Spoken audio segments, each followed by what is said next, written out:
All right, welcome everybody to GDQ Hotfix. My name is Jay Hobbs. I'll be your host tonight.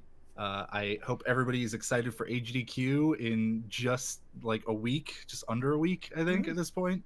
I know I am, and because of that, we figured we would kind of give you a preview of some of the runs that you're going to see at AGDQ. So tonight we have Diablo 2 getting run by Mr. Llama SC. Llama, how are you doing this evening? I am doing absolutely wonderful. Happy New Year to everybody out there. Oh yeah, Happy New Year indeed. New Year's Eve for some of you, maybe in the United States stuff right now. New Year's Day for a lot of you across the world. And yeah, so what are you going to be running for us today? As I understand, not exactly the same thing as what you're going to be doing at AGDQ, right? Right. So at AGDQ, I'm going to be running the any % normal Amazon. But for today, we're going to bring it in with kind of a weird category, not really an exact category, but something that's kind of in the in-between. We're going to be doing a Nightmare Sorceress any %. So this is going to be kind of the bridge between that normal run, which is generally the a little more reset heavy, a little easier, and the hell runs, which are just very difficult and a lot longer. So this is kind of right down in the middle. You're going to get a nice splash of the early stuff, but at the same time, you're going to get kind of that speed through Nightmare as the Sorceress gains teleport and starts to really move around. Yeah, I'm pretty excited to watch it. I know you've run Diablo 2 at a lot of GDQs at this point, a lot of events in general. Correct. How is this run compared to, some of the other ones you've done before? This one, like I say, will be a little bit longer. You get to see Nightmare. That's really going to be the big difference here. Is you're seeing the next level in it. You're seeing a little bit of immunities starting to really become a factor. Whereas in normal, very few monsters are immune to anything. In Nightmare, you have to start kind of skipping a few groups here and there because you just can't damage them with the same stuff. You're going to see a little bit maybe of advanced gear slightly as I'll start to gear up just a little bit. It still is pretty limited in that capacity. That's just all runs, but it kind of starts to become a little bit more fun, almost in my opinion. Once you get past normal, you start going to Nightmare, you start going to these hell runs, you start to really add on a lot of different challenge to it. So well, I'm sure everybody's excited to start watching and sick of hearing us just talk about it. So why don't we go ahead and get ready here? Right. Llama, whenever you're ready, you go ahead and give us a AGDQ. Perfect. Okay, I will just count you down then and we'll get started. Sounds good. Okay. 5, 4, 3, 2, 1. Happy New Year. So we're going to start off right here with just basic normal stuff. I'm going to go outside, get to level 2, get to the cold plains, and do some normal, basic, chill things. Hopefully we can get some gold along the way. I'm going to pop some chests. There we go. That'll actually work. Perfect. We got a chipped emerald, 250 gold. That will be enough. Yes, this is live chat. I can hear you. I can see you. Feel free to have some fun. And we get an experience shine as well, which doesn't really do a lot right now, but good start. Good luck, maybe, right? So I'll do the Den of Evil. This is going to get us our first +1 skill, but additionally it'll get us a skill respec, which is really important because as the run goes on, I'm going to want to change out of my current skills and move into something different. And I need a key. dang. There we go. We got a wand too. Really good gold. Definitely like that. So obviously the drops in some of these chests and stuff are randomized, but are they within kind of a set number of patterns, or is it pretty much, it could be almost any item? You're pretty much anywhere. It's definitely going to be within a set number of stuff just based on the area level that you're in. So since we're obviously very early in the game, there's not going to be really any crazy drops that you're going to find at that point. But yeah, I mean, it's not one of those like, oh, you're always going to get this chip gem and you're always going to get this, an armor of some sort or something like that. It really just kind of has a lot of random elements to it. So that's something that you're going to see in the entirety of the run, honestly. is it is just always This is trouble. so many random elements, random maps, random items, random monster spawns, just anything and everything that you can really name it. Because as you can see right now, I am exploring the map as I'm running it. Now, this right here is kind of a slightly different case, as I know exactly what this map is going to do. It's going to go up to here, and then it's going to go off to the left. The Den of Evil is one of those that there's only a couple of map pieces, or tile pieces, I should say. And so it procedurally generates the map from a set of tiles. But because I know all of the tiles that exist, I can deduct, okay, well, this is going to be the way that it's going to go, right? Some maps are fixed maps, so they're always going to be one way or the other, or maybe there's like 12 of that map and nothing else. And so you just have to look and identify which map you're on. But a lot of the open world stuff is just kind of, you gotta run it and then try and identify all the tile pieces that make it up to get the best conclusion of which way you're running. So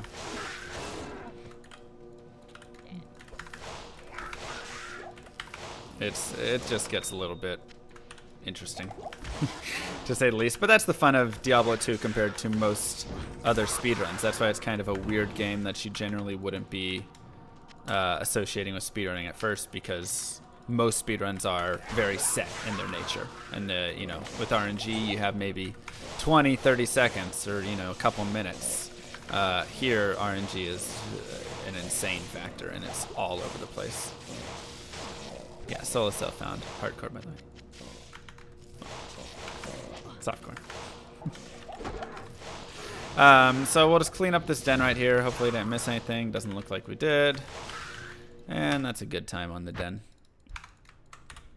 Getting out there sub 4 is usually a pretty good time for speedrunning to get out. I'll sell some of these.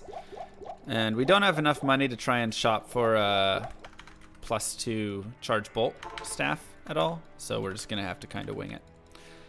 So this map right here is a pretty good example of when you're looking at, is this going to be, you know, trying to explore a map and determine what it is.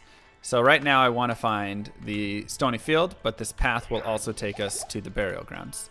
The burial grounds exit is going to be slightly more in the way of a corner, and the stony field is going to be more on the straight in the center path. So this right here is telling me this is probably leading to Stony Field, because the Cold Plains is definitely more of a square shape.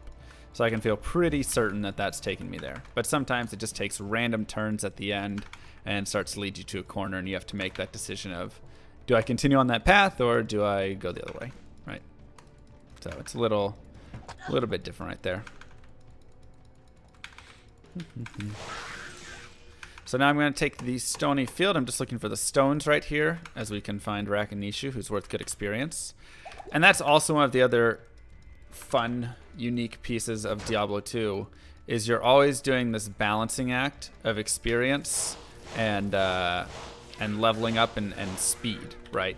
So I could definitely run to Endariel, let's say, faster than I will right here.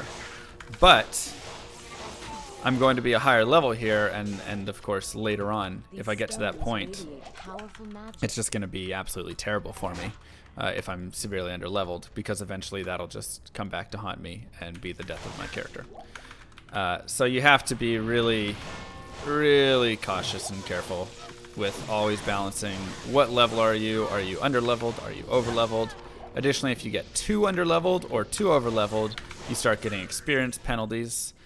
So even if you're killing stuff that is crazy, high level, difficult, whatever, it's not going to matter one bit if you aren't the right level for it. This is an area that I think I might actually turn back on. This map can be really tricky right here. So I'm going to turn back and check on this down path, see if this is turning into a down path or turning into a dead end.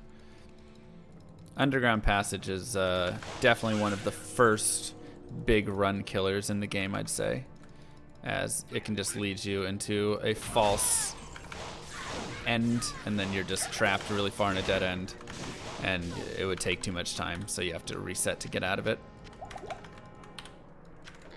Yeah, Get so rid with of how much randomness there is in Diablo 2 in general, and in all these runs, do you find that it's more reset heavy because of that, or is it almost that there's so much RNG that you don't bother resetting when an early, when something early happens that's bad, because there's going to be plenty of opportunities later. Right. I'd say there's a lot of resets. That's one of the frustrating things about Diablo 2, right? It has its awesome parts and its frustrating parts. The awesome part is because there's so much RNG, a record is never really set in stone. There's always you could find something better. There's always all of this kind of cool, fun, different piece to it, right?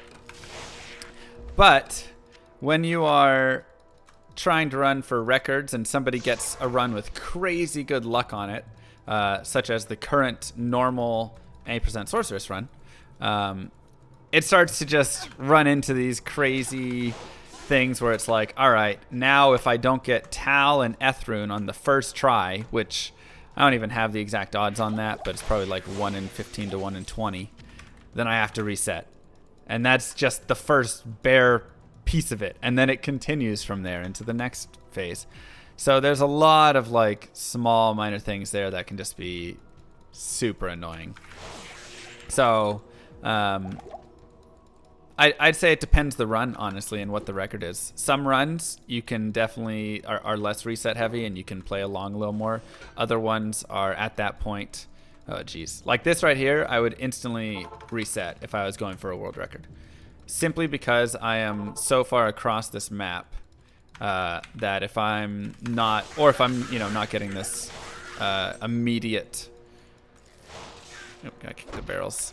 If I'm not getting this immediate Taleth, then I would, right?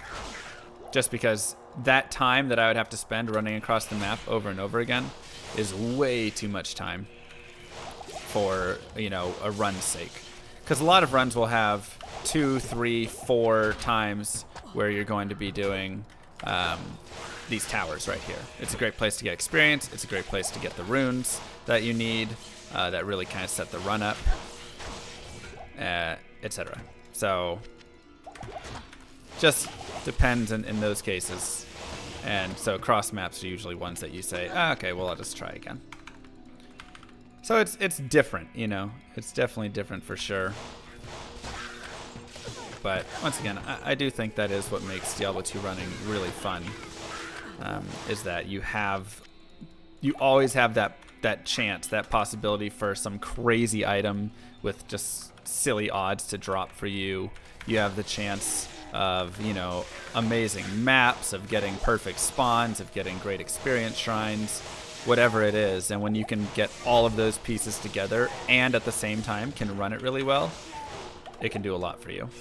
And I think the running it really well is a factor that can't go overlooked. It's one of those, you still have to have the skill. Even if you get all of the pieces going your way, if you don't have the skill for it, you're not going to run that fast of a time. So it definitely takes compo. The best thing RNG can do for a speed run is keep you on your toes. So like you said, looking out for a really good item that dropped or whatever, just, knowing how to properly move through the rooms and stuff. You got to be able to recognize it, and it'll keep you on your toes. Yep. Yeah, there's definitely you have to be careful in Diablo 2 because there's not really that point where you just kind of shut down and just mindlessly go through it too much. A lot of it, you're going to be constantly saying, okay, what's the next piece? What is this map? You're always trying to identify tiles so you can look at where's the next spot that I need to move. And every second that you gain some information is worth a lot, actually. So right there, we got our Ethrune, which is a solid start for sure. Let me get a little bit of money, though, so I can afford some things. So that's half of the runes that we need right there. We need Tal plus Eth to make a stealth rune word, and that will be all that I'll actually need through the entirety of the run. So I have this one shrine here Let's see if this will take us through. It will not. So finding shrines can also be really good. I might go up and over to the left and then try and work my way down in the future, simply for the fact of trying to find additional shrines. Because if I can find experience shrines, that is a great way to just get a quick boost to my experience and really help. Once again, like I was saying, there's that balance. You're always trying to find balancing your levels with balancing your progress in the game. So if you can boost your levels up really early, something like that, especially on a sorceress who at level 18 gets teleport, that can be massive for you. So that's always really nice. Take that. And we'll just keep moving. So this is the part where if we're at GDQ, I say, go ahead and read some donations. Because we're going to do this a couple times. Hopefully we get our Tal rune soon. Tal has about a 50% drop chance. So it's the easiest rune to find from the Countess. Hopefully we get there. There's other runes, such as L rune, which is like an 8% or 12% chance, one of the two. And that's kind of miserable when you're doing a barbarian run, for instance, who needs that rune. Because then, once again, you get into that case of you could be on a great pace, but you could also run into whatever issues and not get that L rune and then have to reset right there. Someone says keep the chip sapphires for plus mana in a hat. It's not a bad idea. Generally, if I'm going to shove something in it like that in a hat, I'd want to put like rubies, try and get a little bit of life. But additional mana is not the worst thing by any means. So you could do that. This is the fun. I think this is the most fun part about speedrunning, is all of these things that you never get to do when you're playing Diablo 2, like multiplayer. I have an awesome character. A lot of stuff doesn't matter then in that case, right? You don't care about a chip diamond. You don't care about a chip sapphire. Everything is just end game gear. When you're playing a speedrun, all of a sudden all these little random things matter. And things like, oh, I could just put a chip sapphire in a helmet and get some mana. That's really nice. So it looks like we don't get our Tal rune yet. We'll run a couple more times. And once again, this isn't the worst thing ever to be making these runs. Looks like we do have another shrine there and a third shrine here. So this is actually an amazing... this will work out really well for this run. So what I'm going to do now, due to that nature that I just saw right there, of 3 shrines right next to my waypoint, is I'll actually start doing resets when I get to level 20. And I'm start farming Act 3. I'm going to constantly be resetting. Oops, that's not going to cut down. I'm going to constantly be resetting my maps until I get experience shrines, and then I'll take those right there. And then additionally, when I get to Act 5, I'll probably stay here and do bail runs, and then do the same thing where I'm going to be getting experience shrines. This is live. Happy New Year. So I'm probably going to be doing that, simply because there's kind of a couple strategies you can do. One, for leveling your sorceress, you can either start leveling in bail runs, or you can start leveling by going to the next act and then leveling up at that countess in Nightmare. Nightmare Countess is generally the strategy right now, but I would say with that you also have the you really want to have good FCR, faster cast rate. If you do not, it's going to put you in a pretty deadly situation that's going to be tough. And then also it gives you a chance for runes, but with the experience shrine potential here on these runs, I think it'll be about the exact same time, and bail runs are generally a little safer. So, what if the Happy New Year's was pre-recorded? Oh no. So hard. How can we ever tell when life is a lie? You're living in 2019? I'm still living in 2018. Feels bad, man. How is it looking back in the past? Kind of want to get strength here soon. So I'll just go ahead and get some strength. This is one of those, you can continue dumping vitality. It's not a horrible thing. But with strength, I can now equip all this gear, which is really helpful, just to free up some space in my inventory. I'm going to want to get to 25 strength anyways, just for all of the gear requirements, and then eventually I'll push forward to 34 strength so I can wear a large shield later on. But for now, we will just go up to 15, and that'll let us wear what we want. And then I'll make the... I'll probably continue on Vitality, actually, because I'm going to be respecking at the start of Act 2. So this is Charge Bolt right now that I'm running. This is very, very, very... a very good early skill. Double Tyrant isn't bad either, honestly. Still need a towel, though. Okay, so let's check and see. There's one more shrine which we haven't found yet, because there's 4 shrines on this map. So it could actually be pretty close. See if it's right here. It is. Wow, we have 4 shrines on this map. That's crazy right there. That is actually really nice for us later on in the run. So even though this start is a little bit slow, just because we have this long map and we haven't gotten an experience shrine from it yet, overall it's pretty quick. 5, 4, 6, 3, 2, 8, 6, 5. What? But we did get 2 boss groups along the way, which is really nice. So you can see right here that those groups that have this boss, right? Not always an archer group, but just any group that has a boss like that is actually worth 500% experience.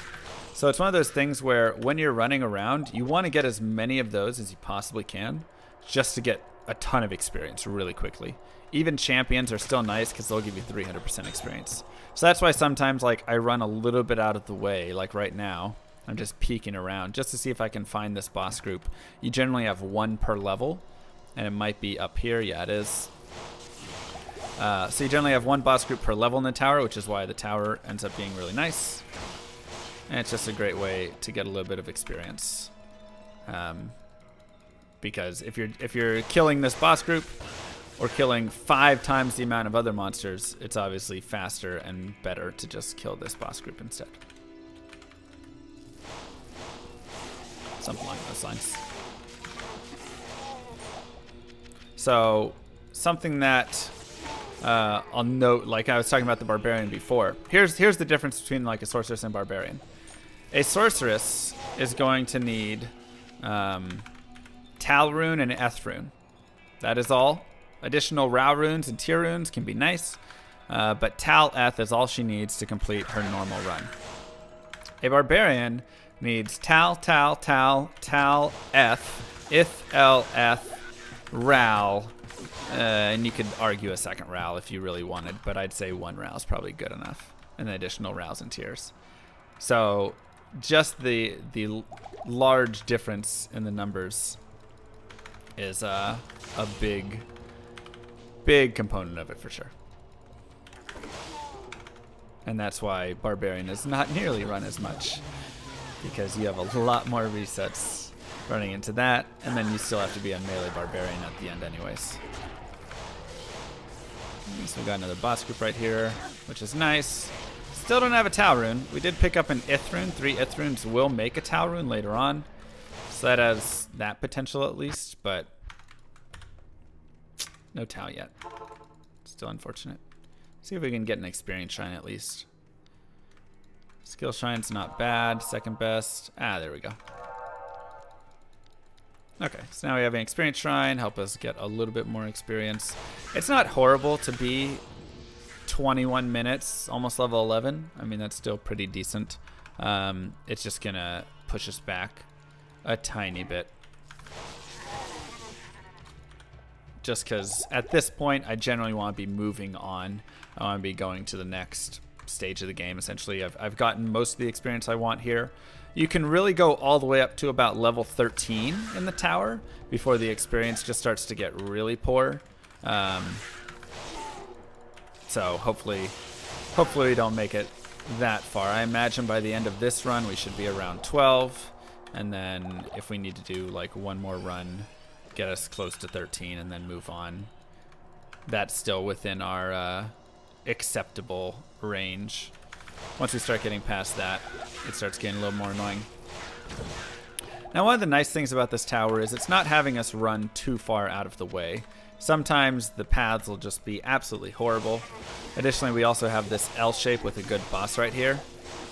And I say L shape because you can literally look, if you look at my map, it forms kind of an L with no doors right there. Whenever you have that tile piece in the tower, there's going to be a boss group there about 98% of the time.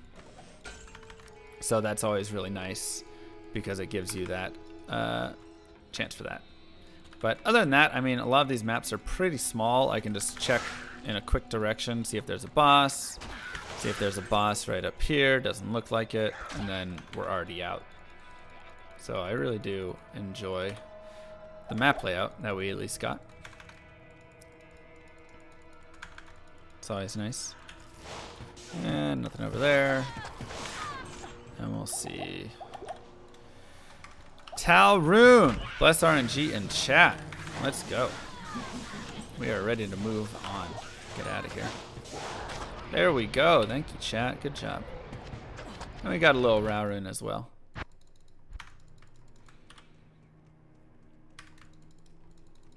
Good day. Pick a couple of these up. 9 to life, 11 to mana. That's not bad. That's actually really nice. So we got one of our FCR rings right there. That's a good charm to keep. And let's see what we have over here. That is also a good charm to keep. Okay, so let's stack our stuff as we want it. Don't need L, don't need Ith, Tal, Eth, Tyr, and Ral. That should all be good. We'll go here and grab these things. Fill up on that. So now at this point, getting an FCR wand would be really nice. So that might be something to check for really quickly. Doesn't look like it. And we'll move on. I'm also going to, of course, check up for these things really fast. And I'll actually check on one more up. Okay. And we will check down here and leave. Okay, so we get to move on. Not too bad of a time for moving forward. Almost level 12. This is very much more reminiscent of old school Sorceress runs. So the Sorceress run overall, especially the normal one, which is kind of what I'm talking about, has evolved a lot in the past. So it used to be very a lot safer in playing, and then as it got faster and faster, we started to go more and more crazy in all of its aspects there, right? And so now it's just kind of insane, but used to be a little different. Yes, so I did skip that experience shrine, and you might be saying, why would you do that, Mr. Llama? That feels bad, man. Like, what are you doing, man? Yeah, that's actually intentional, because I'm going to be getting this waypoint, which is always here, coming back, grabbing the shrine, and going forward. So now I have the shrine in a better area, essentially. The barracks has the potential to have just better stuff overall. 200 IQ, right? So right here we're going to get a boss group, just because that tile piece. There's a lot of tile pieces, I should say, in the barracks that have boss groups associated with them. So we've already gotten 2 right there. Hashtag worth. Sometimes, though, it doesn't pay off. Sometimes you go in the barracks and immediately you have a turnoff, and there are no boss groups at all. We have a champion group right here.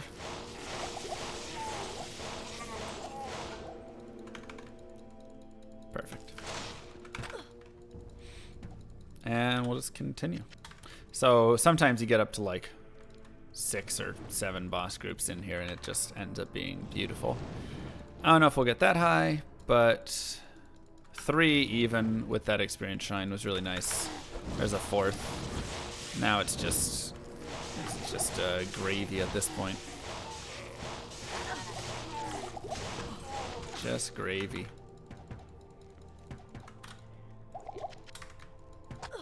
And so I want to be going to the left here, and there's our exit. So we got 4 groups in there with that experience shrine.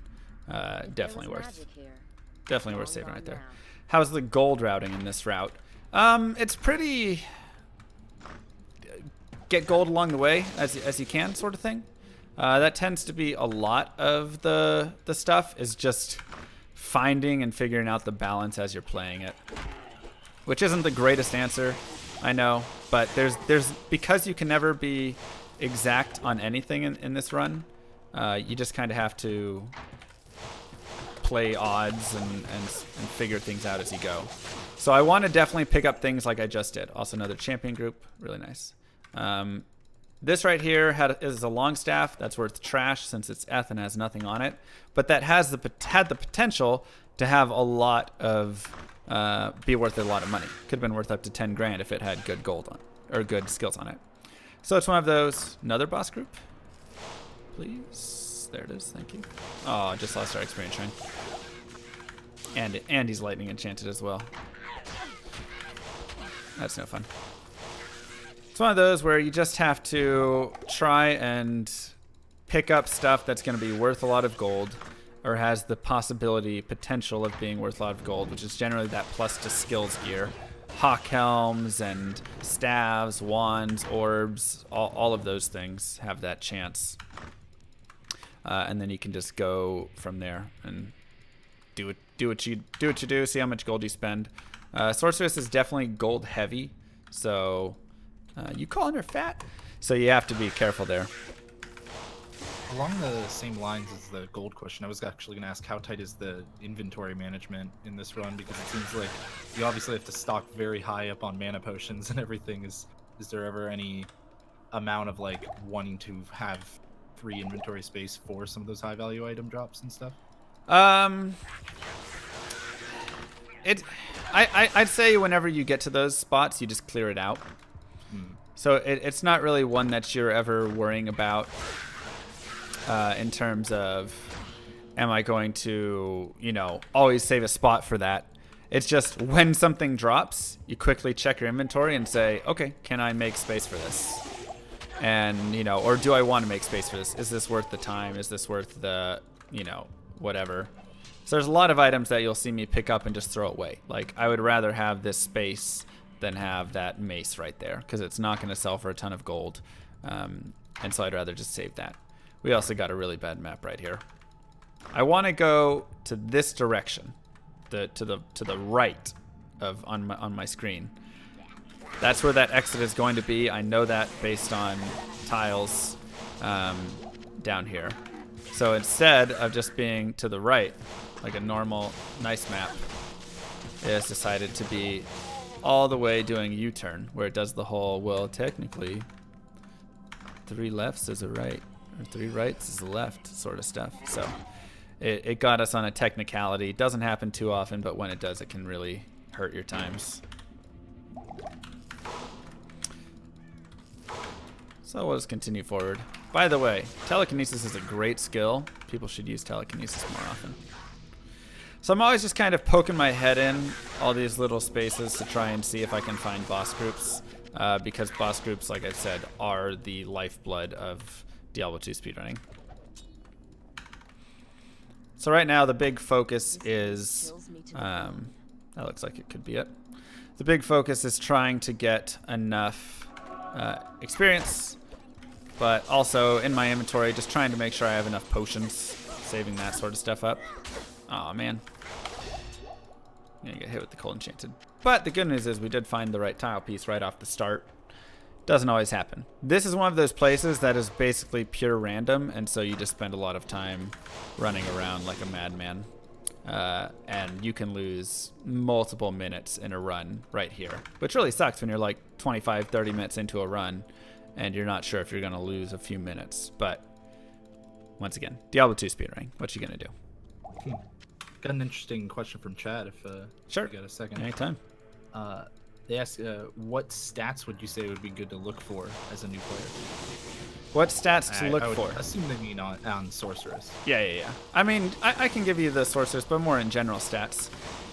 Hit recovery, faster cast rate, faster run walk. These are always going to be your beauties, right? And there's specific breakpoints because this game is actually set at 25 frames per second, like locked in. That is actually the set amount for the game. So there's specific breakpoints where increases of it won't actually do anything for your character because it's not going to drop it another frame yet. So you should always look that up first. Say, okay, what's the Sorceress? The Sorceress, you know, my next breakpoint is 37 fast cast rate. After that, it's 63. So if I have anything between 37, if I go 40 to 50 to 60, I won't, it's literally no benefit until I hit 63. So those sorts of things are the first basic pieces. Beyond that, getting your resistances up is pretty critical. A lot of people will end up playing without great res, and unless you're kind of speedrunning and you've played this game a ton, and even us, we're always trying to boost our res. But if you're trying to get through hell mode and your res are in the negatives or something, you're just going to be in for not a very fun time. Because you just get one shot and stuff all the time. So res are really good. Plus to life, plus to mana is really good. I'd say those are pretty much the main basics right there. And then there's obviously anything that's like plus to vitality is going to be the same sort of look as plus to health and stuff. But even those kind of depend on character. So, and then plus to skills is also very good. So you want to make sure that you are first hitting the necessary breakpoints, and then after that, just getting your plus to skills stuff up is really important. Let's go there. All right, nice rare rings. It's actually really good. So now we're gonna go respec.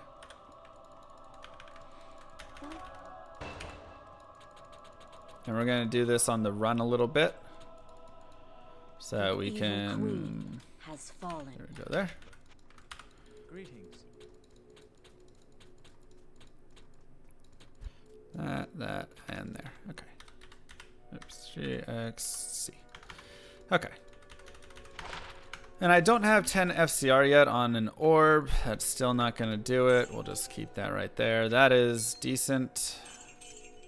And that is also decent. I can run both of them. That's right. So there's faster hit recovery on a belt. I'm going to check really fast for some stuff. There's some fire res and magic find on gloves. And both of those are actually really nice finds. That's the stuff that you're not going to find every time. But whenever you can just give a quick, 2-3 second check and get 16 fire res, that's going to be super helpful. Because that's going to improve everything when I'm going on in the future here. And I'm trying to do like Act 4 and such. So now I've respec'd into Nova. And so that's just going to be a little different, a little more dangerous because I'm putting myself right in the middle of everything. But, uh-oh, we got one of the glitches. So this happens in Diablo sometimes where you'll get a guy down to 1 health and then it's always these like leapers. I think it happens when he's like leaping right when you're about to kill him. So now he won't die. He'll just be annoying. Anyways, continue. You had a question. I was just about to ask another chat question. Can you explain the law of averages mechanism in Diablo 2 and how that helps predict finding items? Right. So I mean, this isn't just Diablo 2. This is just how averages work, statistics, basics, right? So basically, let's say that I didn't find that Tau rune, right? When I was doing the Countess runs. Now, since I've gone through and I haven't found that Tau rune, that means that the next time I go to find that Tau rune, oh geez, it's going to have a better chance of dropping. Simply because the law of averages states that it's going to balance out over time, right? So that's always the nice thing that helps a little bit is if you're not getting something, at least by running it, you're improving your odds as you're going. So it's always the I mean, that's statistics 101 though, that's just the basics, right? It's like if you go to a casino, you see black on roulette has hit 9 times in a row. The chances of red now, I mean, you better be dumping everything you got on it, right? I can't carry anymore.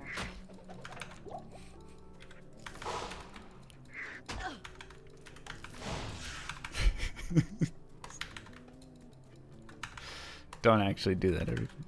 Don't do that. Probably should. Yeah, I probably should jump in to clarify. Yeah, I think he's Just kinda quick joking there. clarification. don't actually dump all your money on I red. need mana. Right. No, you should wait till it rolls at 10th black and then dump your money on red. There because we the go, odds yeah. at that No, point actually. are just so much in your favor. That's when you got to put it on 0 and 00. Right. obviously. Right. That's a good point. If you haven't seen those roll in a while, you can just go to town. How to gamble stream. Wow. It's beautiful. So I'm always saving the skill point. Some people might be annoyed that it exists right here. The reason I'm saving it is because I want to be getting teleport at level 18, and at the same time I don't want to be sacrificing any points in my whatever you want to call it. I'm gonna actually put this tier in my helmet. Maybe I'll put the other one there as well. Yeah, let's go for it. Why not? Be brave. It's 2019. But yeah, so saving that skill point, I don't want to lose any points in Nova since that's my main damage dealer. But I do want to get to that teleport as quickly as possible. And so I want to have that for 18. 2018 here. all the statistics majors just had a heart attack, I'm pretty sure. They're like, I gotta explain this. No. Let me write it all out. It's not statistics, it's probabilities.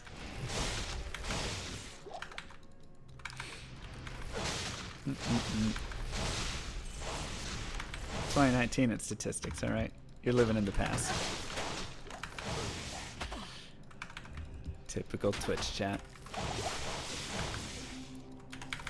So at this point, I'm going to be run through Act 2. Act 2 is a little bit more annoying as I have to collect all of these pieces. I have to pick up the cube when I'm down here. I have to pick up the staff, and I have to pick up the amulet. Then morph them all together into a bigger staff. And then I'll eventually place that staff into an orifice to summon a giant bug to kill. Something like that. To put it in layman's terms. So we're just going to run around. I'm level 14, so it's not a huge experience gain at this point. Once again, this is always you got to note where your level is and where you're killing stuff. When you're level like 12, 13, this is actually decent experience down here. Not the greatest, but it's all right. But at level 14, it's not amazing. So I just want to really move through and then kill boss groups, obviously. I like that smoke sphere being rare. That has a good chance of giving us something better. And that's actually the fastest way right there to get to that waypoint, is quitting out of the game, coming back in, traveling to Act 1, going right back to Act 2 through that waypoint, and then going to whatever waypoint I want to get to. Did we get a double boss group over here? Or what's going on? It's just a ton of minions. Oh, we did get a double boss group. So I don't want to get hit by that cold, because that slows me, obviously. So we're just going to dodge that and then keep moving. We got to level up. Nice. So that's actually really nice having two boss groups right there. That's one of those, if I was doing a, like this was a world record speedrun or something, I would probably reset a few times and try and run over there and see if I could get a lot of experience out of it. Because if I could, then that would just be an easy way to get to 18 and then teleport through the rest of everything. What dat orb? Hey, we got it.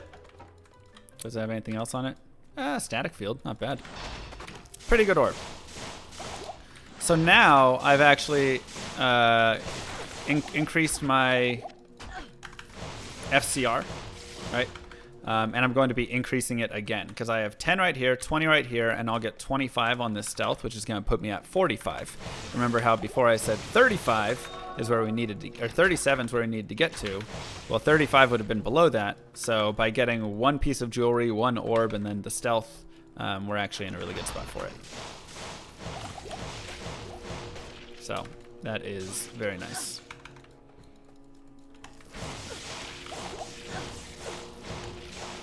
Let's go. So at this point, we're just looking for a waypoint, looking for the exit at the same time.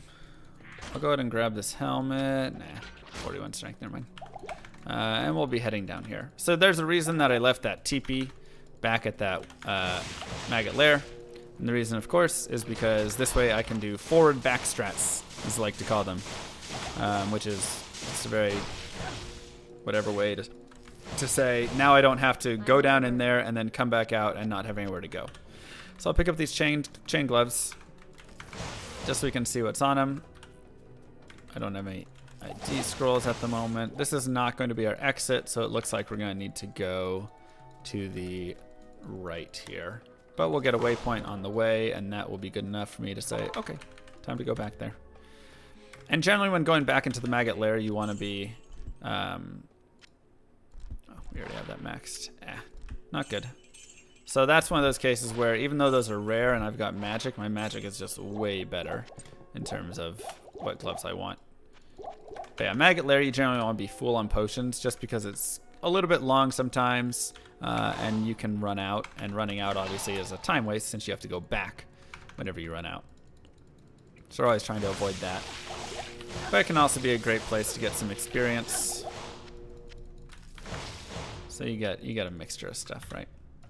And I'll actually set a TP just as a minor safety in here because there are a lot of beetles. And whenever you have a party with a lot of beetles, well, things can get a little out of hand, as I'm sure a lot of you guys know. Beetles are one of the best and worst monsters. Simply best because they give amazing experience. Worst because, well, lightning bolts. And especially when you start stacking modifiers on them, like making them fire enchanted or cold enchanted, which we'll see later on probably in Nightmare, their damage can just get absolutely ridiculous thanks to a bug that never really got fixed with how those mods stack together in D2. So I call it a bug. Maybe they call it a feature. Who knows? But it is what it is. And it does cause many a death, unfortunately.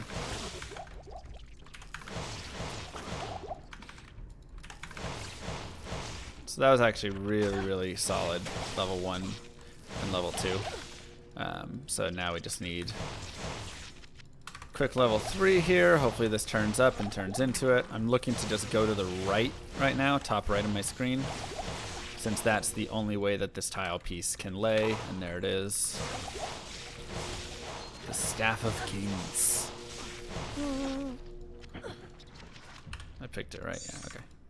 And once again, we'll go right here. I'm actually going to go back for some potions real quick. And that is still fastest way to potions. And at the same time, I will go back and look for an experience shrine. And this is something I probably could have done a little earlier as well if I wanted. Was head back and just try and grab an experience shrine to run forward with. This is one of those things that sometimes is going to cost you time, such as in this case. Other times it's going to be worth it. Hard to always tell. But we do need to go top right, actually. So I want to get to that 17 soon. 17 is when I get my next breakpoint, since I'll be getting that stealth rune word, and I can wear that. So that's going to be a pretty nice spot. Go ahead and kill this. And that's the other reason for always resetting whenever you come out of a place like that, is you're resetting the boss groups on the map. So this map, the Far Oasis, is only going to spawn 2 boss groups. 3 if I reach both of them before I find Beetle Burst, but there's a set number. So when you've already run into them before by resetting, then you can reset those boss groups. Another way to get more experience along the way. That's one of those nice quick tips. Quick tips with Mr. Llama. And there's a white large shield as well. Everybody knows I do love those. So we'll go ahead and grab that. And you might say, why do you want that? Reason is simply because I'm going to be wanting to create an Ancient Pledge shield later on. So I can just use the sock quest on that. It'll get max sockets, which is 3 open sockets. And with 3 open sockets, I can make that shield, which will give me a ton of resistances. So that's another one of those really amazing early rune words that you can use. Yeah, we'll do a little bit of that, nice. Seems good. I said there. Yeah, so this will be the final piece, and then we'll be moving forward. We're on a decent time. Honestly, I'm very happy with it. Never know with marathon runs how you're going to go. That's a dead end tile right there. We don't need to explore it further. So we'll just head this way. And this is another one where I want to go to the bottom left. That is the way that the tile is going to receive me. And so I need to try and always work my way towards the bottom left. But of course it can be up and left, down and left, around and left. 3 rights makes a left. However it wants to go. But this is the tile piece, so we found it. We're good. And now for Mystery Electric.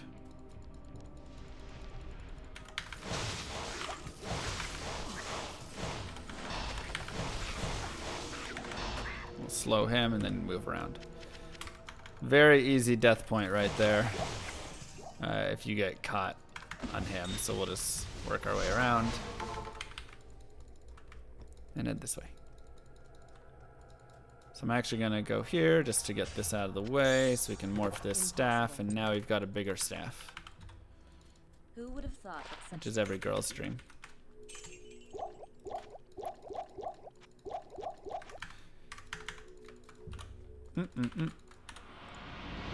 Oof. Ah, yes, life, mana, so good. I made this game, did you? So now we're heading to the Arcane Sanctuary. As if there wasn't enough RNG in the game. We're just going to introduce some more. The Arcane Sanctuary is random in its directions. Basically, you end up in the middle of a random place in space. I don't know lore very well. I've played this game for my entire life, and I have no clue of the lore. You end up in space, and there's 4 paths leading out, and you have to decide which one is the right one. There are no tells. Anybody who pretends to tell you there's a tell is a liar. Follow the stars, they said. No, you're lying. Liar. So you just have to run around in circles, and obviously a great way to lose some time, right?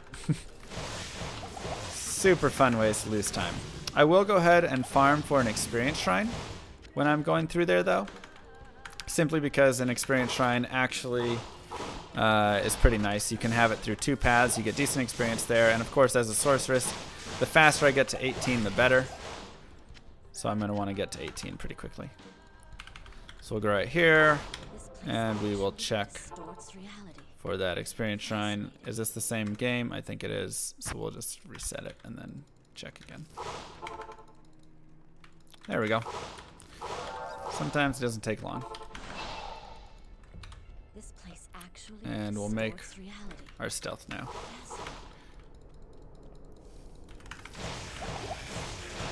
So I believe you have a 1 in 12 chance of finding an experience shrine right there. So honestly, it shouldn't take us that long to find at that point, which is nice. Every 3 resets should give it to us. And the Sorceress is very strong but very fragile, and especially even just the way I play her when you're trying to speedrun, or anybody who's trying to speedrun would be playing her. She's even more glass cannon. So you have to be very quick on the gun, and this is where hit recovery actually becomes a huge thing. Because if a monster hits you, you often go into hit recovery. But a lot of times if you catch the monster the right way, you can send it into hit recovery. And we got a first way. Perfect. And that is actually the best first way a sorceress can ever want. You want to talk about a real source stream. There you go. Beautiful. Not enough mana. I am overburdened. That couldn't have been horizontal. Easy enough. And we're going to go back really fast, even though it's burning a little bit of this experience shrine, which I'm not too excited about. We are going to need some potions if we want to do anything here. We'll grab one of those for burial. Okay, so this is one where you just have to, once again, know the layouts of maps. This is going to lead us all the way to the right. Doesn't look like we have any beetles out here. I would love to have beetles in my tombs. Think about saying that one. Perfect. Perfect, perfect. Pre-recorded first way. I am king of the third and fourth ways, so I am very happy when we first way it, for sure.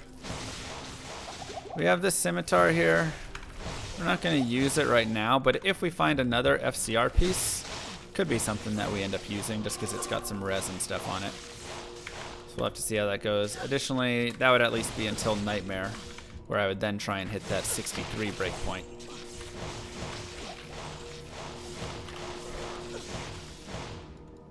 Okay. So you can see I'm getting decent experience just from all of this. And we're closing in on 18, which is fantastic. Right where we want to be.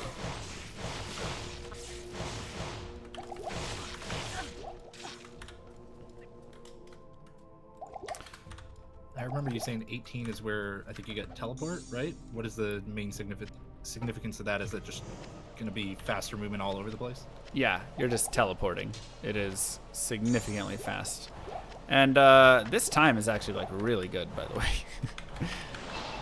I mean, this is right around like PB times, actually.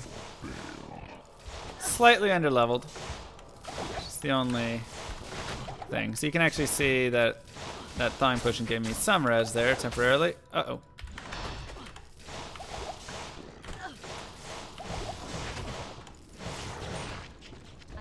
But yeah, I mean that is fantastic. If I was 18 right now, we would be right on PB pace just about. Since we are missing that, we're just slightly under, but still really good. You don't have that too often, especially on these sorts of runs. Okay, trash. It's not bad. And we'll trash that. That'll work. Don't jinx it. It's okay. I mean, since I'm not 18, I'm not expecting a PB.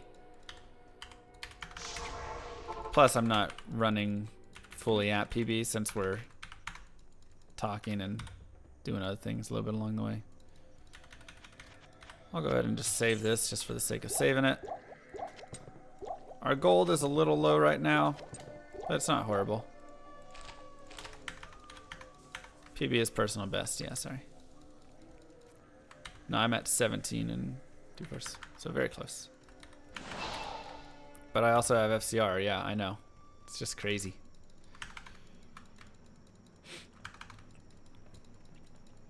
So yeah, this run has gone quite well. But you know, when you get FCR and you get first ways and things like that, stuff can go well like that.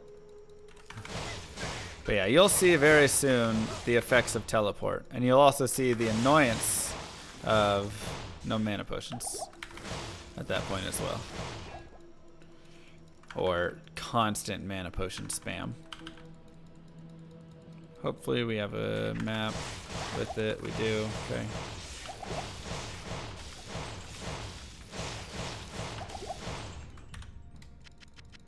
Let's run around. And we'll go there. Okay. Does World Record PB actually depend on the class you're playing? Yeah, it's all class specific. Otherwise, the Sorceress would just blow everyone out of the water, and it wouldn't even be anything to really compare. Teleport. Not enough mana. I don't sense any magic about this item. Okay. Very strange. And let's go ahead and pop that, grab that, and beautiful. So now we are on teleporting. And it's only going to get better as I get better potions, because right now I'm still using potions that you can't quite perfectly teleport with, which kind of sucks. So you have to kind of take little breaks, couple teleports, take a breather, couple teleports, just things of that nature. Yeah, And so we're it's a little also- bit faster than what you were doing before. Yeah, a little bit. Just a little bit. Right, just a little bit, exactly. So this is where she starts to just destroy all the other characters, right? If you're like, oh, why is she faster? Because of this. And so the longer the run is, the more opportunities for, well, stuff like this. Okay. And so this is not looking to be the most fun. Right here.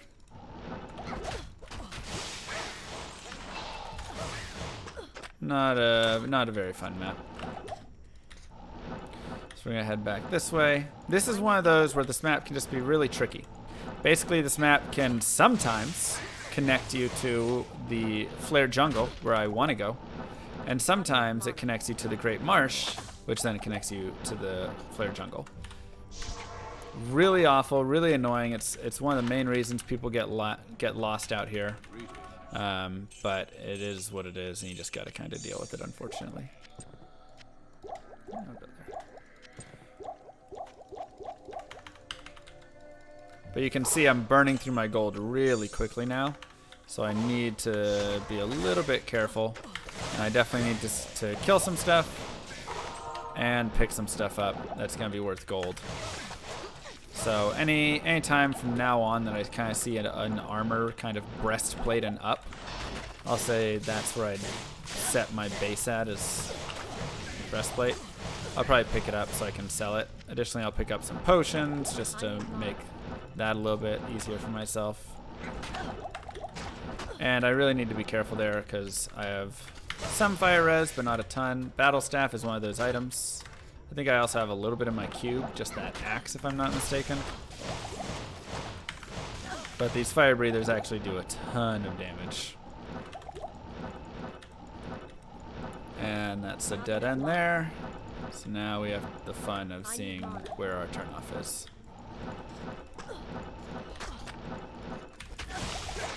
Did we actually have a skip early on?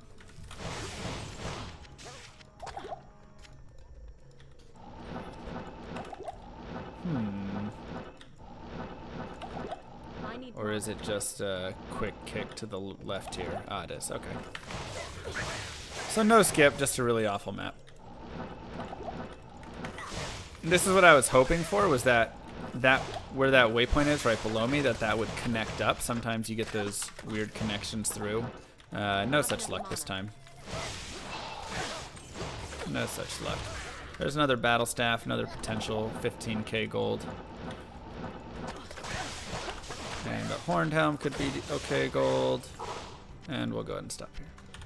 So hopefully I can get another piece right now, another FCR piece, as that'll be really nice.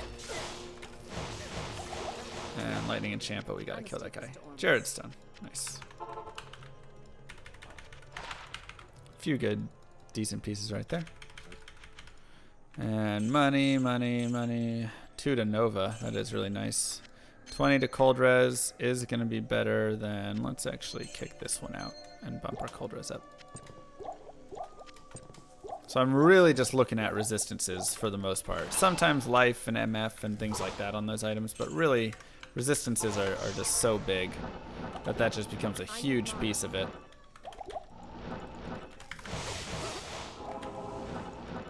Am I gonna run Path of Exile? I like Path of Exile. They've been doing some racing stuff. I competed in some races with it before. That was really fun. So I'm going to try and find the waypoint really quick. Perfect. And we'll just go right back here and go down here. Fill up our potions.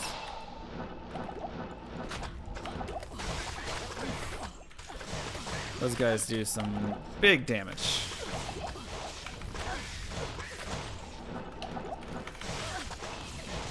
But I just want to kind of get experience as I'm going. I'm a little bit under-leveled still. I mean, that was just the case from the start of that. So I'll be leveling up in Act 3 because this is kind of the last place that I'm really going to be getting a lot of experience. Beyond this, everything is too high level. And so until I kind of do all that leveling up, it's not going to be really worth it.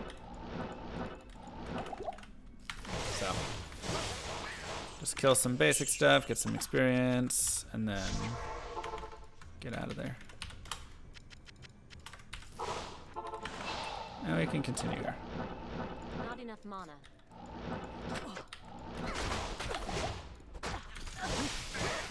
So these little dudes are really good experience, but they're also a little dangerous. And the shooters are just kind of annoying. Let's try and kill some of them. And then keep moving. And a bigger area that we'll be getting some experience in is going to be the Karras Bazaar, which we'll get to pretty shortly. I need mana. Another Ethrune doesn't really do us anything, but worth a little bit of gold. At this point, I'd also probably like to pick up a shield. So I might go try and get a quick shield. That's just whatever. Go there.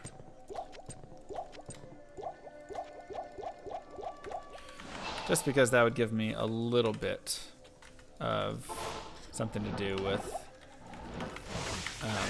my Rowrun right now. I could also hold out, keep that Rowrun, shove that Rowrun in a helm later on, and then that'll give me some fire res on top of the shield I'm going to have later, which is Ancient's Pledge, which I'll be getting in Act 5.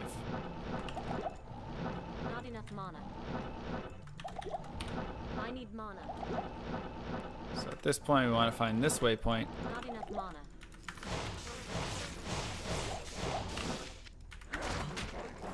And then I am overburdened.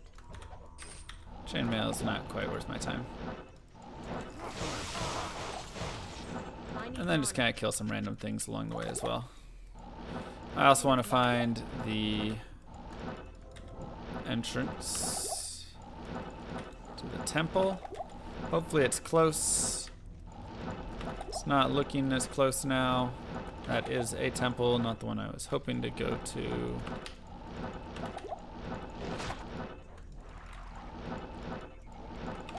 Maybe I this need one? mana. I need mana. Am I just blind? Chat, help me out. There it is. Okay, not bad actually.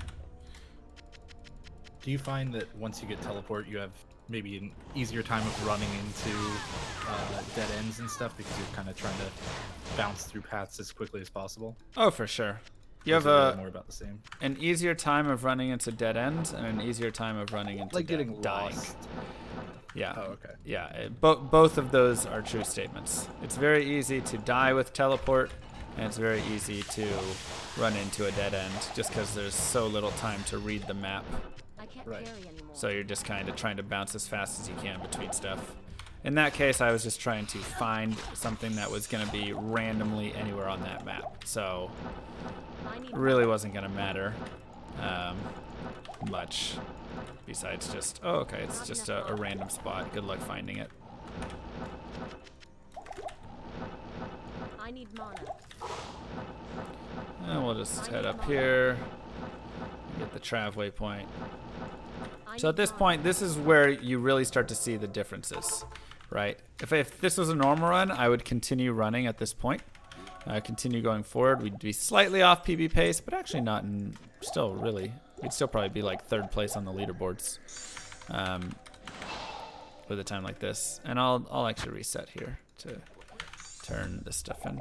On a hell run though, at this point I need to level up.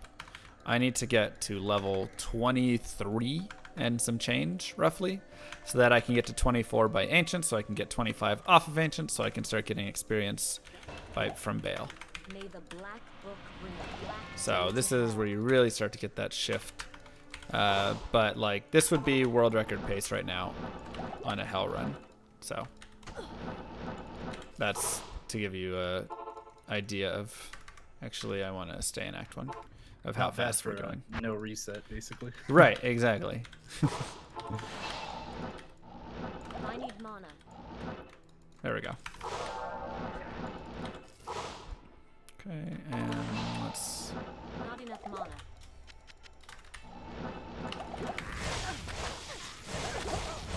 few minutes off from a normal world record pace. which isn't very much, honestly, in Diablo 2 speedrunning. And what do I pay for Not enough mana. that? So, yeah, it's pretty decent. There isn't some bad boss groups either, or bad monster spawns. There's that breastplate, but at this point I feel a little bit better about gold. So I'm not quite as worried.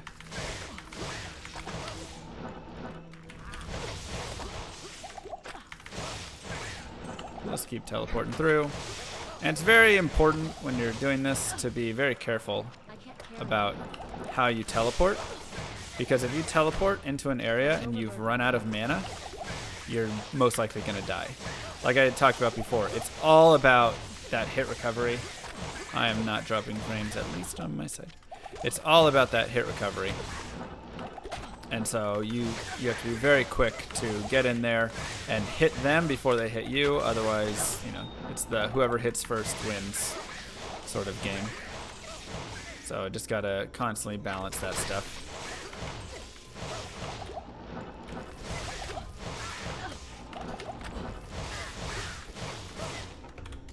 So always making sure you have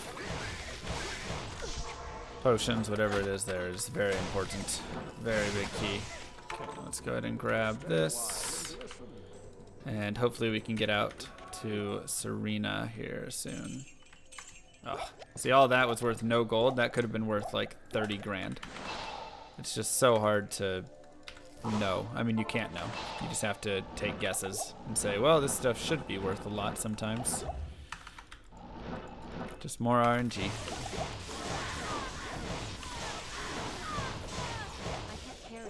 So now I might actually grab the breastplate.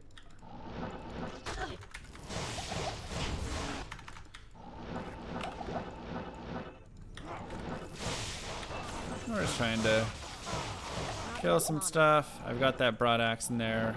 I'll come over here, kill this group. And then we'll... I am overburdened. Nice. And that's the other really nice thing about these groups is a lot of times you can get I can't. that good loot from them. We'll go to Act 1 because we're going to want to be in Act 1 anyways for the future of this. Okay, I'm actually going to save that really fast as I want to identify and sell some stuff first. Okay, money, money, money, and money. So that was 30 grand just right there, which puts us in a much better spot. Okay, and now we can just go back here and do this really fast. So now we're set to once again just continue the experience grind. We've got our potion set. Looks like we only have a single boss group down here, which kind of sinks. Sometimes you can get a nice double boss, and that helps a lot. There's also a plate mail, though. I'll go ahead and just grab that. Should be like 10, 11 grand, something around there.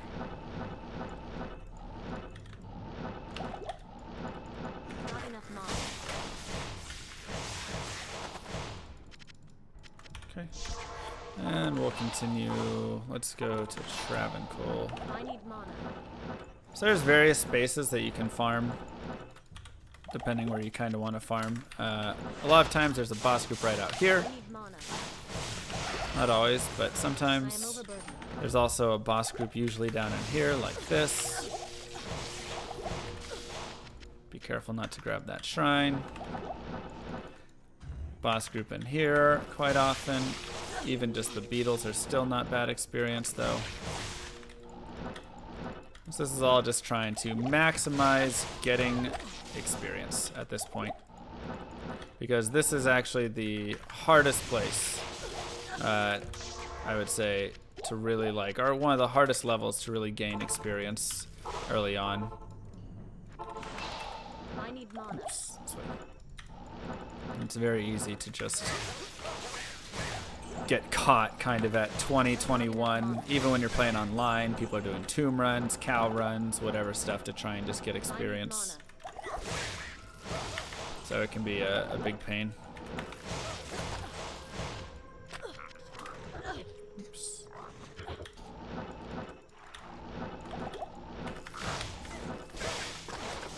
And keep going.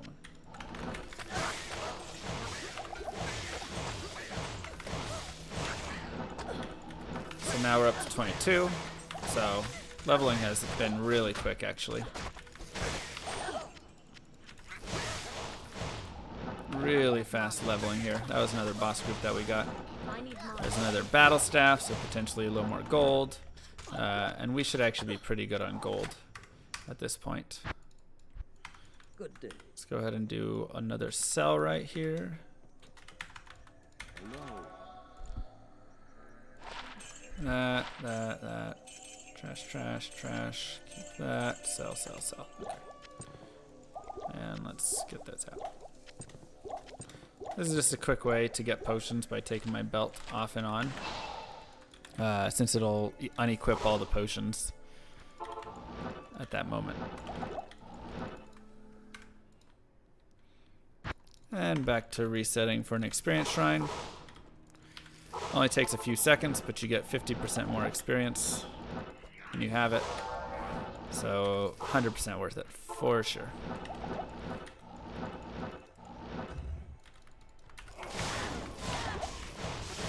It looks like we got a double boss in here, which is really nice as well.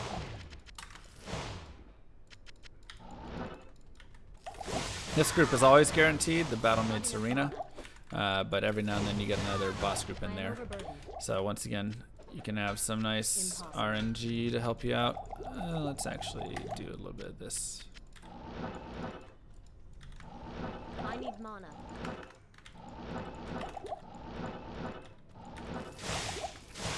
Perfect.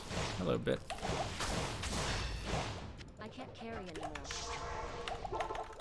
Okay, and we'll go to the upper cross. Same sort of deal. Hopefully we just don't run into a cursed boss group, as that would knock this off if they were cursed. That would make me very sad. Even still, just killing all basic monsters isn't such a horrible thing when you have an experience shrine.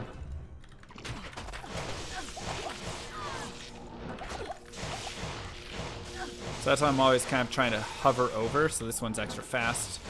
Hover over and look at what the monster is. Just to give me a basic sense of what I have to deal with. So while I have the experience shrine, I'll continue to run around here, and then kind of as soon as that goes away, we will reset again, and honestly it shouldn't be too many more resets at this point, since we're almost 23. Once we get very near to 24, we can just continue on. So, Llama, as I understand it, you have a pretty unique item of clothing that you tend to wear during your GDQ runs and stuff. I didn't know if maybe you wanted to kind of give people a taste of that and maybe the history behind it. Sure, it's got some weird history actually. So whenever I go to GDQs, I wear a chainmail. It is actually a chainmail. It weighs about 30 pounds. History of it comes back way many years ago when I was starting my stream. And I thought, you know, it would be good to have something with the stream that is, you know, like your brand, right? You want to have your brand for the stream. And so I thought, okay, for my stream brand, I will be a farmer that, like a llama farmer, since my name was just Llama, that has llamas and they get stolen and I need to go get them back. And so I suit up in my chainmail. Hey, Dark Diggler. And go to fight the king who took my llamas back. That was the story that I made. And so that was so I went and I got the I got the chainmail and all this stuff. I am And then eventually I was like, what am I doing? I just play Diablo, man. But That's excellent. at that point I already had all the stuff, so I thought, hey, why not? It's fun. I'll wear it to the GDQs and everything. Don't you question mark me, chat. It was totally an idea. I'm just jealous that you didn't think of it first. Your chat's just jealous.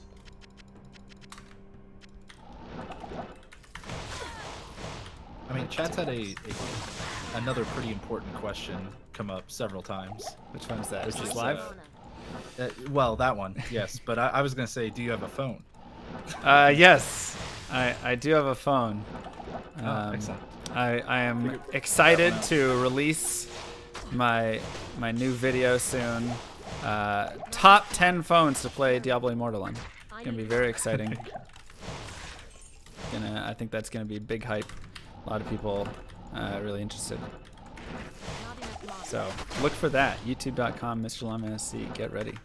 I'm thinking the Nokia, Nokia phone from 1995. That's gonna be the top one. Definitely. Number one. Definitely gonna be good. Because when you throw it in anger, it will never break. Exactly.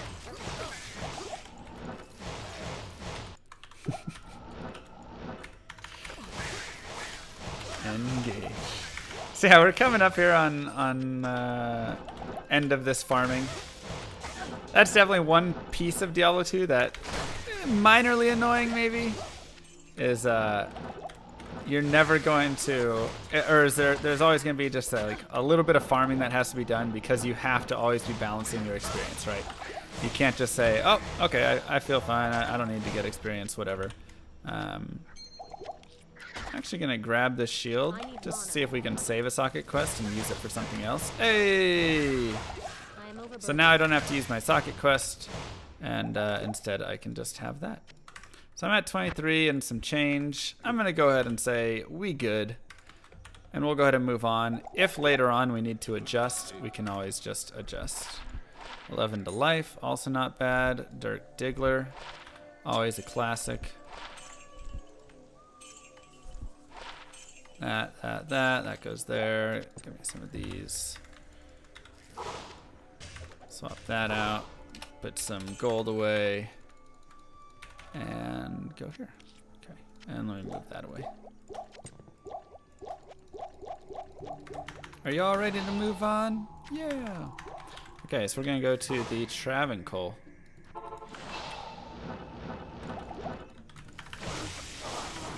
Now that we've gained our levels through the awful leveling point. And once again, that just comes thanks to Blizzard's desire to stunt the growth of younger characters. Easiest way to put it. Basically, instead of instead of allowing you to just have all of the, gain quick experience and stuff, you don't get that option. Plate mail. You are very locked until you hit 25, and then at 25 they say, all right, you've grown up enough, and you're allowed to move forward and get all experience.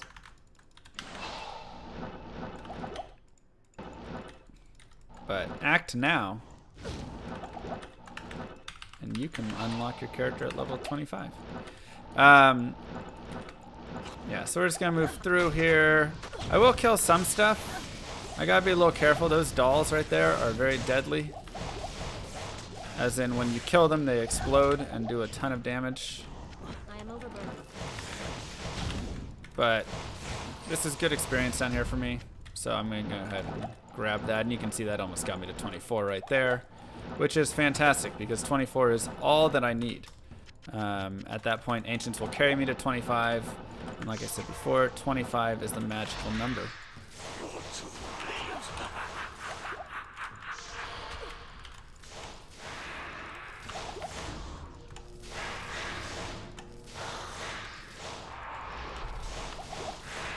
One of those cases where a mercenary is great for a quick face tank. That's okay, and still decent pace. That, and that'll be good enough. Good Act 3.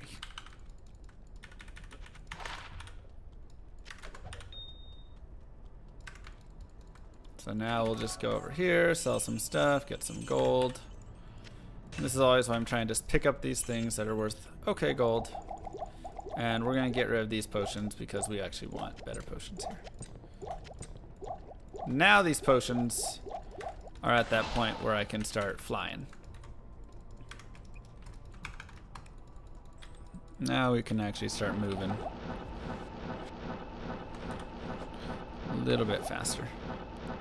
Because you can see they can actually sustain a full teleport.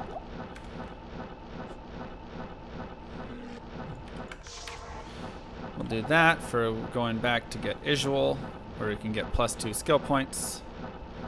I'm probably not going to do too many side quests. Oh, we actually have the... You don't get this too often. Where you can like break the glass. Isual is worth 2 skill points. That's really great. We'll skip the other ones though, like resistances and stuff. Generally that's more for a hell run, I would say. In Nightmare you can be a little bit safer. And not finding the waypoint is super fun. I need mana.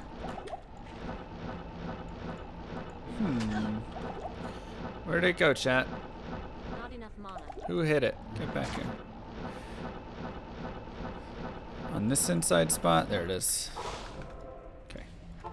So we'll go there. And where is he? Where is he? Mana. Get it? It's a good pun. Don't give me that face.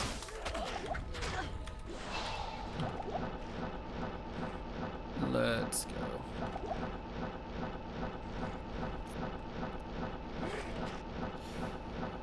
Alright, rough Act 4 stuff. There we go. Yeah, we call this cartographer percent when you just decide to view everything.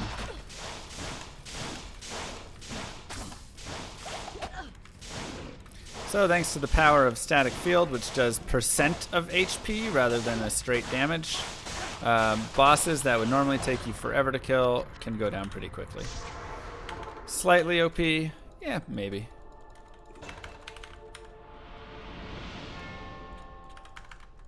Maybe.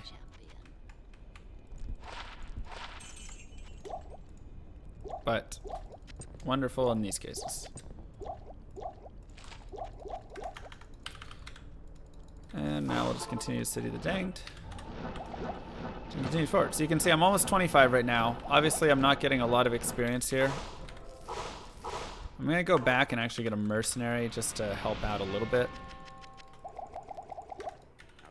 Hire, sure, that'll work. As I'm not going to be able to take one of these guys down very effectively without a little bit of help. So we'll sell that. Get him a nice pike. Come back on those potions. Don't want that trash, actually. Always want to make sure you're fresh up on TPs, and that is not where we want to go. Right there. So now the Chaos Sanctuary begins. Safety TP.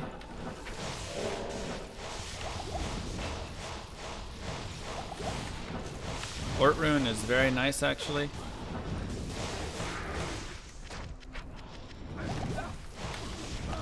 No. Okay. We'll go resurrect him really fast. Baby, come back. Okay, so this is the main use case right here. Because otherwise this group is just awful. They are still awful even with him. A little bit too much stuff in there. A little bit annoying.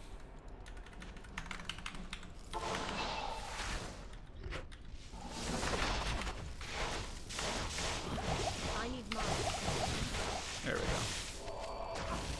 just working those guys down can be a little bit of a task since they have high light res. And then also right over here, he can be really useful. Just for a quick Desace kill. And that is about all that we're going to use him for. We'll take this circlet though. Oh my gosh, not that one. Circlet. And let's get some potions again. And now we sacrifice him to Diablo 2.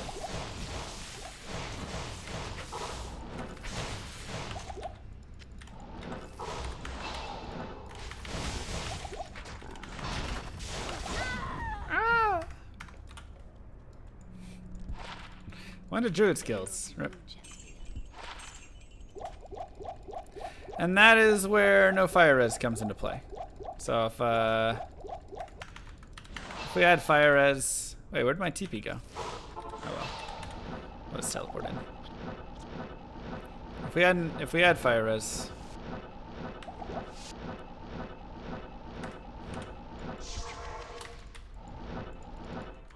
things would be a lot easier in that case. Okay, get our body. So was opening the inventory there while you were teleporting just kind of a way to automatically keep teleporting? It's a way to increase the distance of your teleports, actually. It's a little interesting. Whenever I open the inventory, yeah, I think that's a really good question, actually. And something that you can watch. Whenever I open my inventory, notice how my character shifts to either the right side of the screen or the left side of the screen. So by doing that, I'm actually increasing my teleport distance because it gives me a further cursor away to move. So it's something that's a little bit annoying and weird. It takes a little practice, but once you get used to it, it's pretty strong. And as a master of the lore of this game, as you mentioned earlier, right? Yeah. What's the kind of lore behind this boss or this dungeon?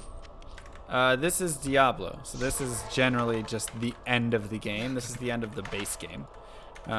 He's a dude who shoved a gem into his head. Spoilers for D1 fans, sorry. And yeah, and then so you know he's the Lord of Terror or something. I like the spoiler alert for the what, like 20-something-year-old game now at this point. Yeah, 20-something, yeah, whatever it is, 22, 23. Sorry, I know how spoilers go. And I'm buying potions in Act 4 instead of Act 5 just due to gold preference. Act 5 potions are too expensive, too pricey. Yeah, I'm actually playing this on my mobile phone. It's amazing. I've hooked it up. I thought, you know, I really hate the Diablo on PC experience. What's a way that I could hate my experience even more? So I put my thumbs in the way. It's great. So we're just going to go here. I'm going to go back and kill this boss. And this is actually going to make the potions cheaper. This is actually going to make the potions cheaper right here. Done. So now potions are cheaper. I can continue Act 5. I'm not really going to do much else here except save the barbs. Just because, you know, we're a nice sorceress. That'll get us some runes, actually, which we can use for getting that Ancient's Pledge that I was talking about. And so on our level up, we will do that. Get those runes, put them in there, and then we won't have to worry about dying to a random fire breath near as much. So yeah, you can see by just doing this, my character's further on the right side of the screen, which means I'm teleporting further. So that is just a great way to slowly or slightly increase your teleport speed. And of course, whenever you do that stuff, you know, over the course of the entire game, basically, you're going to be improving your times overall. So there's a lot of little kinks like that that you just gotta figure out and work through. that aren't always natural, but are a great way to save a couple of seconds. And then sometimes you get maps like this, and you just gotta figure out where the heck you gotta go. Down here?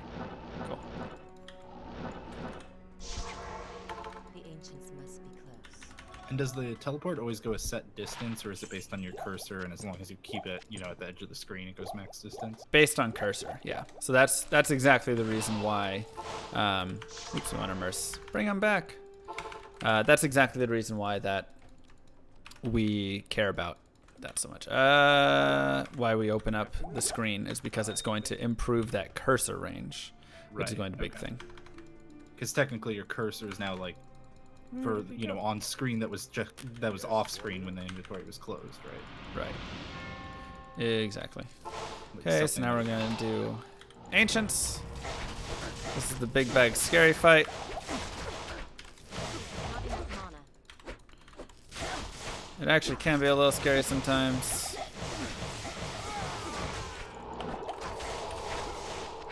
But not this time. So these dudes as well, Mad Octalic, Corlic, spawn with random gear on as well. And if you check like the wiki page, whatever, it says exactly what they all can spawn with. So sometimes their damage can just be absolutely insane if they spawned with a really good weapon or something like that. So those sorts of things can be really Mana. awful to deal with, essentially. So at this point, I'm going to just try and find level 2. And then I want to find the waypoint in level 2 since I'm going to be doing some more experience gain. Once again, this should be the last experience gain I really have to do in this game. That's serious experience gain. Everything else would just be kind of, oh yeah, like you wanted to gain some experience on the way. That's cool.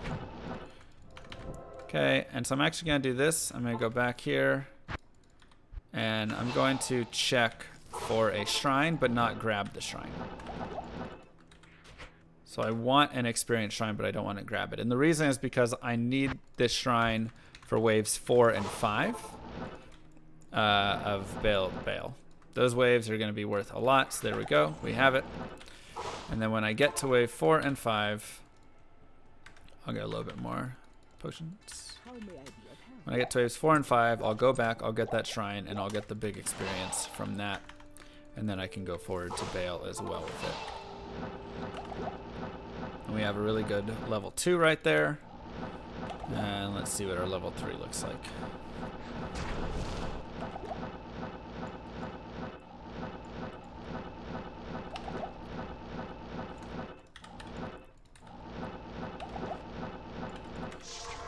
This is also one of those very scary areas where you gotta kind of make sure that you're hitting first. These Death Lords right here are super scary, and they actually gain frenzy charges if they start getting some hits off.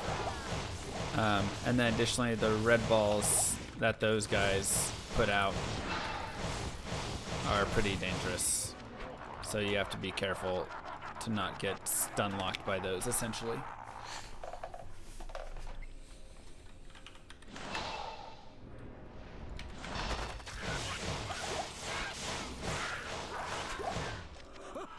So yeah, even with the like minor time loss in Act 4, do that 1 death and stuff, this run is flying.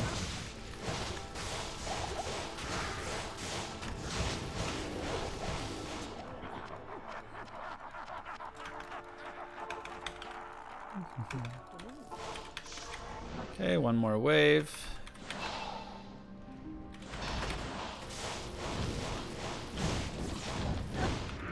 Ugh, and there's that fire damage that we hate. Might die. Okay, and we need to get main boss guy right here to chase us. Okay. So getting him out of the way was very important. Now we can go back. We'll grab potions really quick again. And now we'll go back and get that experience shrine. And the experience on these guys is worth so much that it surprisingly is really worth it. So you have to be very careful because if you're above like this line right here, Bale's going to use Decrepify on you. And you're going to lose your shrine. So any curse will overwrite this shrine. So you got to be very careful about that. Trying to always stay just out of range. Good gold there.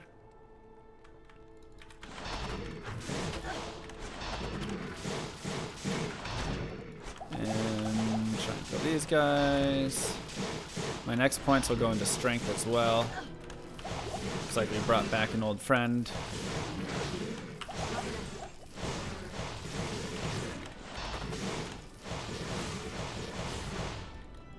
I need mana. All right. So now we can continue forward. Strength. And we'll do our shield after this. Bale oftentimes curses you right there, so nothing to be done about that. Yeah, I mean, once again, this is when I just got past that level 25 cap, so now I don't have any of the upper end experience loss. So I can kill monsters that are very high over my level, and then it'll still be really good for me. And let's grab that and that. Hopefully that's 20 FCR. And we're gonna do this a couple more times as we just need to level up a little bit. 20 FCR, nice. 3 to lightning, doesn't matter, but the res on it is actually really sick. Dang it. So that orb is pretty sick. Required level 48 though. Oh gosh. Oh, dang it. That sucks. So someone was asking earlier about when you're buying potions and why you're removing the belt. It has to do with something with the extra slots it gives, Not right? enough mana. The potions and what? When you're buying potions and you're unequipping the belt momentarily. Yeah, it's because I can show it 1 second. Right there, you can see that my belt has these extra slots. Not enough mana. And so whenever I take the belt off, what is it going to do with the potions that are beyond? They'll either drop into your inventory or they'll drop on the ground. In this case, they're dropping on the ground. Not enough mana. And this is like a staple of Diablo 2, by the way. Bale running. That is just classic staple of the game. I also forgot to check if there was a experience shrine there. Not a huge deal, but I'll still go back and check for it anyways, just to see, since we have that 1 in 4 chance. Might happen, might not. Who knows?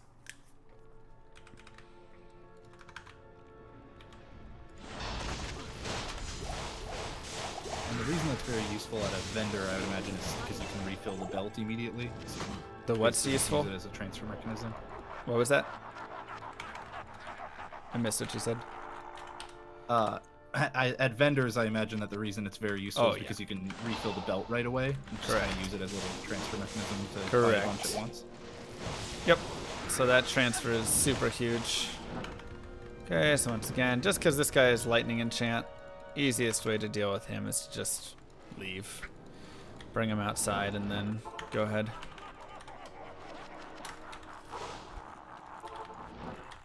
Not enough mana. Do we get it? We did not. We'll just take the skill shrine. Yeah, so that's really good, but it's also really nice just because you can just carry more potions. So the less often I have to open my inventory and refill my belt, the better. So if you get a belt with more slots, you can go up to 16 slots in total. That's the largest belt. And if you have a belt with 16 slots, then it's just super nice. You're barely having to refill it a lot of times. Or when you do, you get it such a larger refill. And you can see my resistances now are all amazing, thanks to that shield. I'm very sad about that orb. 20 FCR with those resistances is absolutely huge. Unfortunately, we got really unlucky.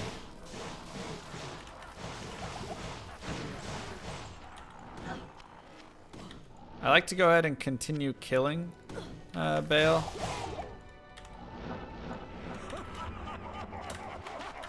Just because it's so fast on the Sorceress. Uh-oh. Quick clone is really annoying. It's so fast on the Sorceress, and he can drop you some really nice items. Like that item I just got right there. That would be, you know, really good for a hell speedrun. So you at least get some gold from him there. Good afternoon. Let's trash all that stuff. Since I have all these Ort runes and Rao runes, I'll actually be using those. Bale-5, that's right. Llama Bale 03. I'll actually be using those for resistances later, so I'm going to really quickly get a 2 open socket helm. Probably get rid of my current helm since it was good for the early stuff, but now not quite as big of an issue. And yeah, I don't need a shield, just need a helm. So let's do some quick resets on Charcy. See if we can get that 2 open socket. And then we can put an Ort Ral or something like that in there, and that'll really boost our res up for Nightmare. That'll actually probably be a pretty good combo. We'll put the Ort Rune for now. Oh yeah, we need to check for shrines. I need mana. Nothing there.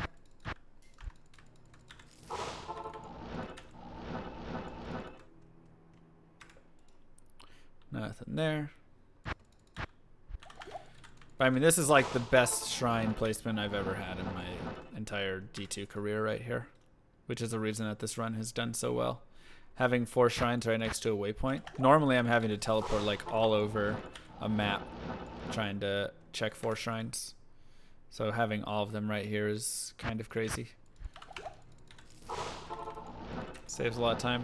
So even though we have sometimes like this where you get, you know, 5, 6, 7 resets in a row, whatever it is, they're moving pretty quickly. There we go.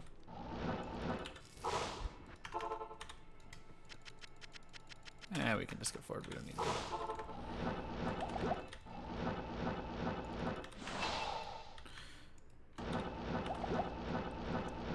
So we're just gonna keep leveling up a little bit. I'll probably go to around level 31. That tends to be my number that I really like, simply because level 1 Frozen Orb is not great. Uh-oh, this is an example of a throne room that we don't like. Uh-oh, uh-oh. There we go. Trying to dodge everything there I need mana. is a little tough. Not enough mana. Little spicy. All done now.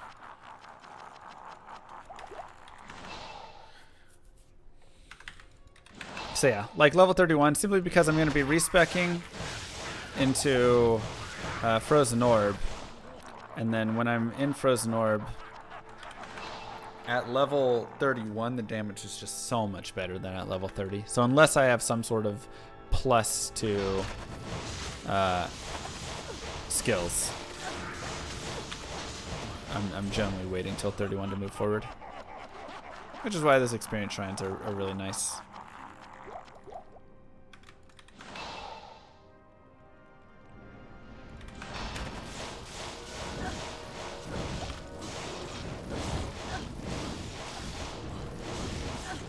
Get him. Same idea, get this guy on a drag. And minions like to stick to their bosses, so if I was trying to drag everything else, I would just make sure that he was dragging as well, and then all of his dudes would follow.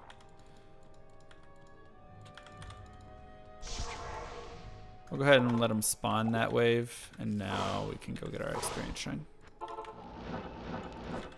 Not enough mana.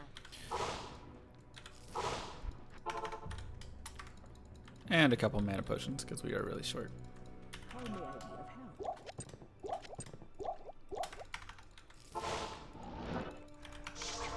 help? I got kind of close there. Oh man.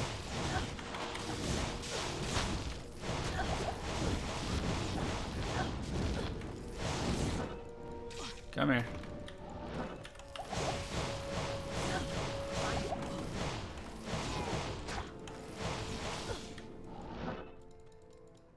Where did he go? Why is he running so... Come on. There you go. So sometimes they just don't like to follow you, no matter what you do.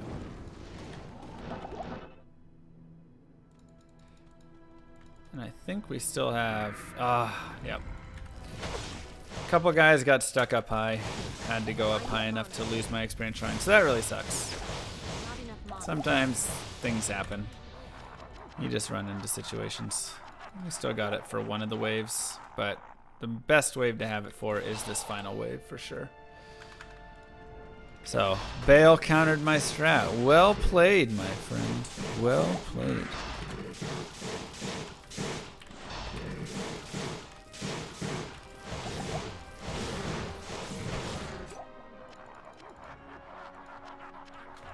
Touché.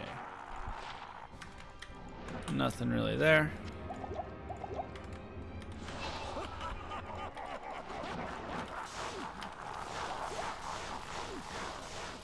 So you can just static, and the nice thing with static is you can static down to 1 HP.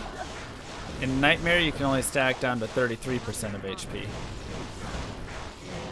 So it's actually, that's where you have to start doing some of your own damage, in a way. But we're 28, close to 29, getting through a decent chunk of this part of it. And once we're done with this, things will be much nicer.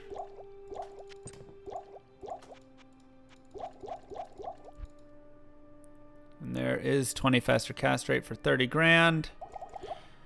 Seems good enough to me. Let's go.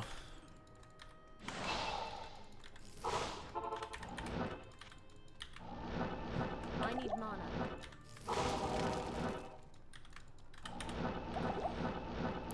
So now I just need 10 more FCR somewhere. Right, because I don't believe I got that ring with it, did I?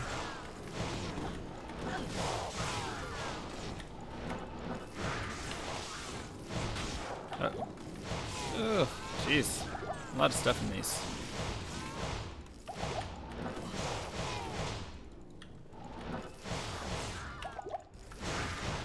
Let's see. Yeah, so I don't have 10 FCR in the ring yet. So right now, if we just add it up, we go 20, 45, 55. 63 is that next breakpoint. So this is, I mean, there's no difference right now. That amulet does absolutely zero for me until I find another ring. Yeah, I need 2 pieces though.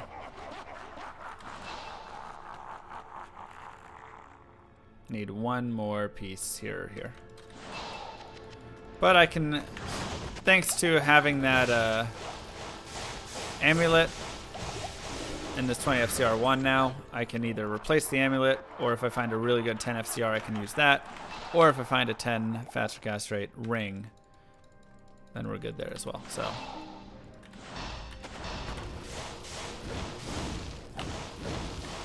a lot of ways for things to still work out nicely. Just need Mr. Man to come with us. There you go. There's like a specific range. It's about this distance that he'll follow you pretty religiously.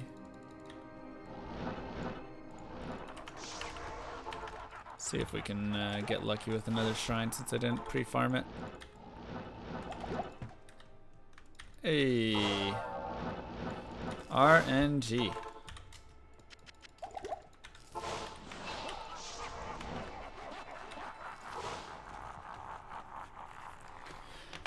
Yes, AGDQ begins next week, and I will be running on next Friday at 8:30 a.m. Eastern, I believe. Something around there. I'll be doing the normal Amazon any percent run. So this is just some early pre-AGDQ, get hyped runs. / Happy New Year runs. What build Amazon? I'll be running a Javazon, Poison Javs, and then switching into Charge Strike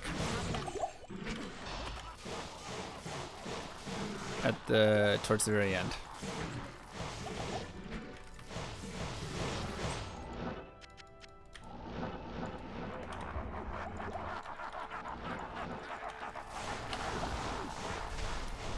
Charge Strike is amazing. Since it's a normal run, we won't be getting to Lightning Fury, which is one of the most fun, crazy skills. Another glowing orb. Hopefully something there. We're almost 30, so we can probably move forward. Darn, nothing there. We can probably move forward after this run if we have an experience shrine. So let's go farm that.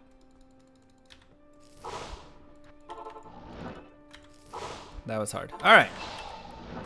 Got to put in the work. Find those experience shrines, you know?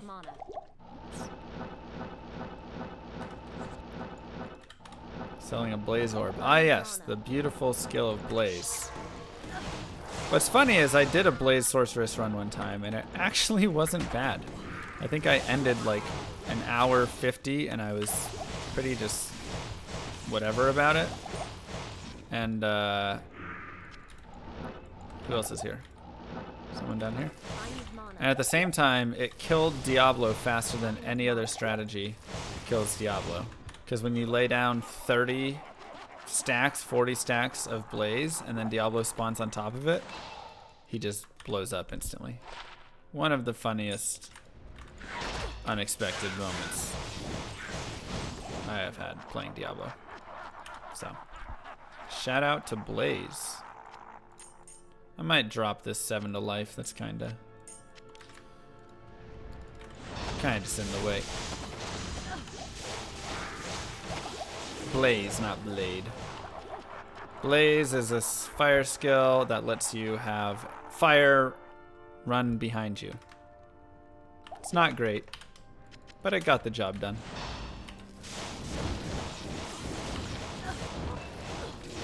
Another Ort raid. Wow. We are just the Ort queen tonight.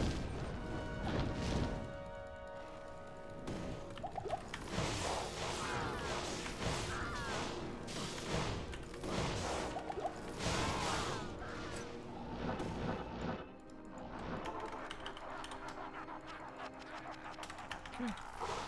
We'll go here. Grab that. Grab that.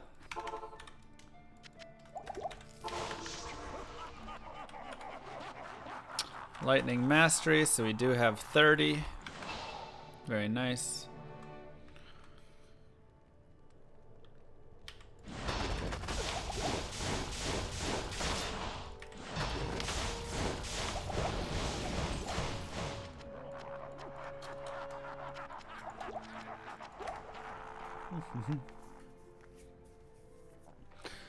And maybe one more run after this.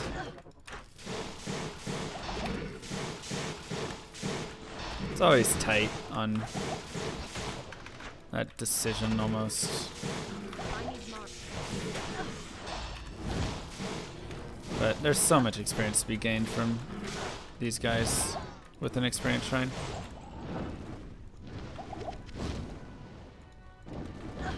Ah, no, we're good. We're almost 31. We just need this guy to leave.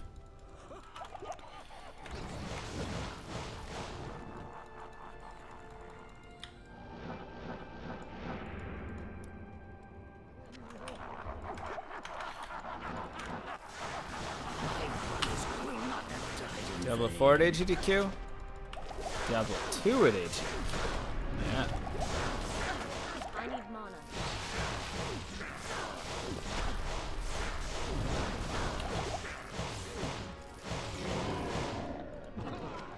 I am overburdened. Okay. So let us begin Nightmare.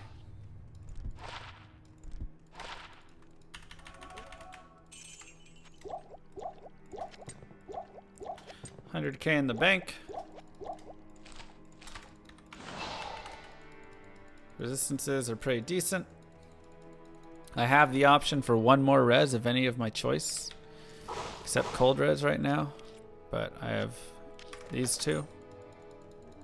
So I just gotta think about which one I want. Evil beware. Yes, and I do normal runs, nightmare runs, hell runs. Oops. This way. I need mana. Well, I guess not really too many nightmare runs. Normal and hell runs. And all sorts of other Diablo 2 stuff on my channel, so.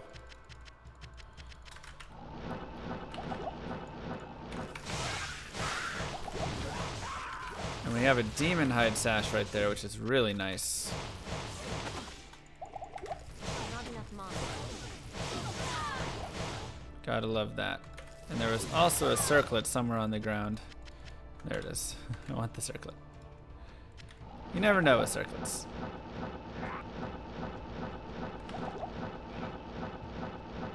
Okay, so that's burial grounds. That's one of those where sometimes it just keeps going. Alright, not gonna be able to skip that.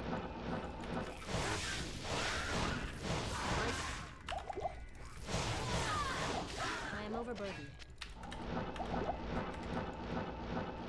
We'll just go around edges, and here we go.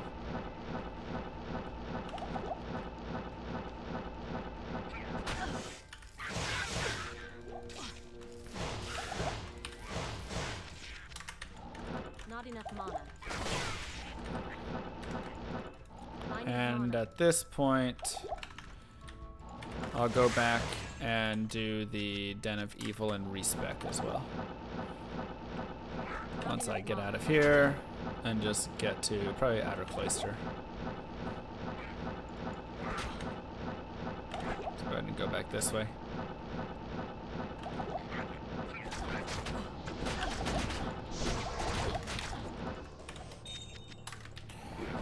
A little bit of fun right there. Not enough mana. There we go. I need mana. Okay, it should be right over here.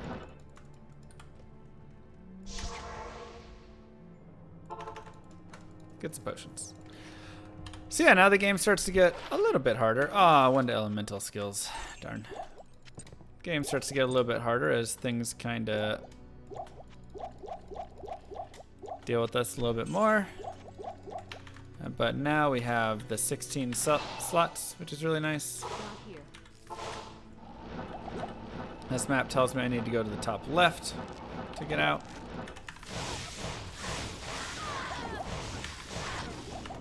I can't Going burn. to try and kill some boss groups as we are going through here, while still being careful of I need mana. dying because there's plenty of places to die right now. I need mana.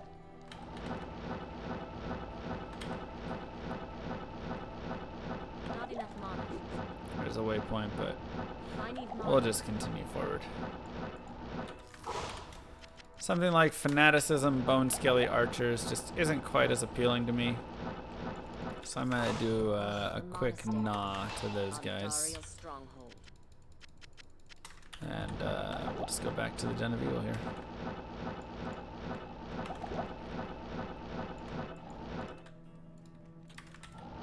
This place is trouble.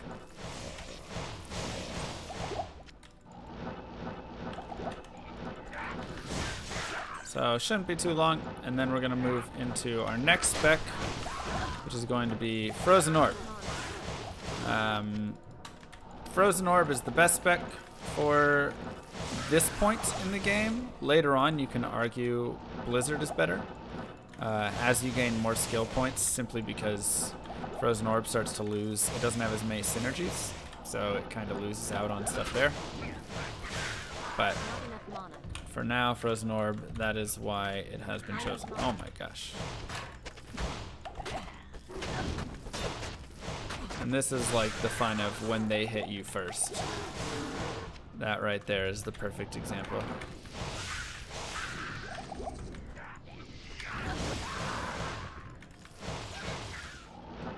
I'm actually gonna head over here So I'm short on mana pots. See if I can get this kill right here. Oh, I didn't get any mana from that. Trying to do it without going back for potions, but we're gonna have to. Unfortunately. Darn. Greetings. Nothing on that.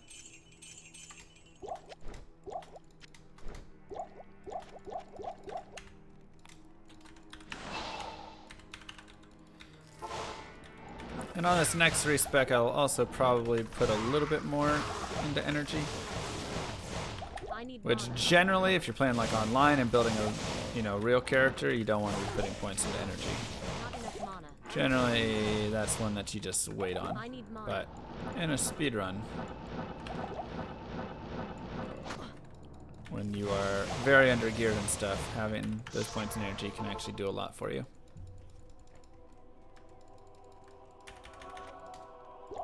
Hello. This So cave has respec, been purged get of up to evil. 34 on our strength. We'll go to about 50, 59, something like that. Rest vitality. Put a lot in static, put that. And now we're gonna go to our frozen orb. And nothing else, nothing else. Make sure I'm not short on anything. I'll do like 11 there and rest there. Okay. Maybe we go 12. So at this point, we can change our skills, stuff like that.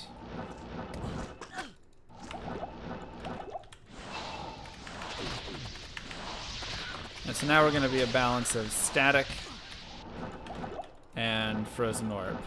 And that's going to be our kill potential. I need mana. If there was magic here, it's lost. So the main ball right here does the most damage. So I'm always going to be trying to put that ball on whatever I want to kill.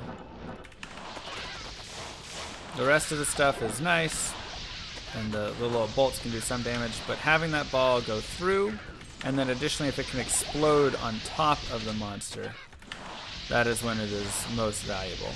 So I'm always trying to properly space myself for that purpose. And at this point, this is where normally I'm taking this to a hell run, so it's a little bit different in how I'm like prepping for experience and for a hell run and what I'm going to be doing there. So this is actually going to be a little interesting. I'm going to try a couple things kind of out right here.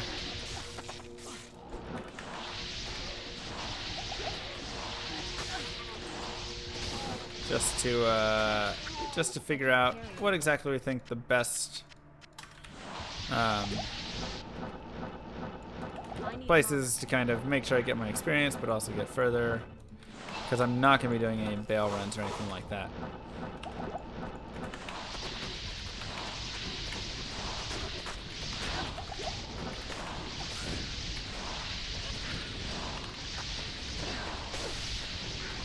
Got a couple bosses over here.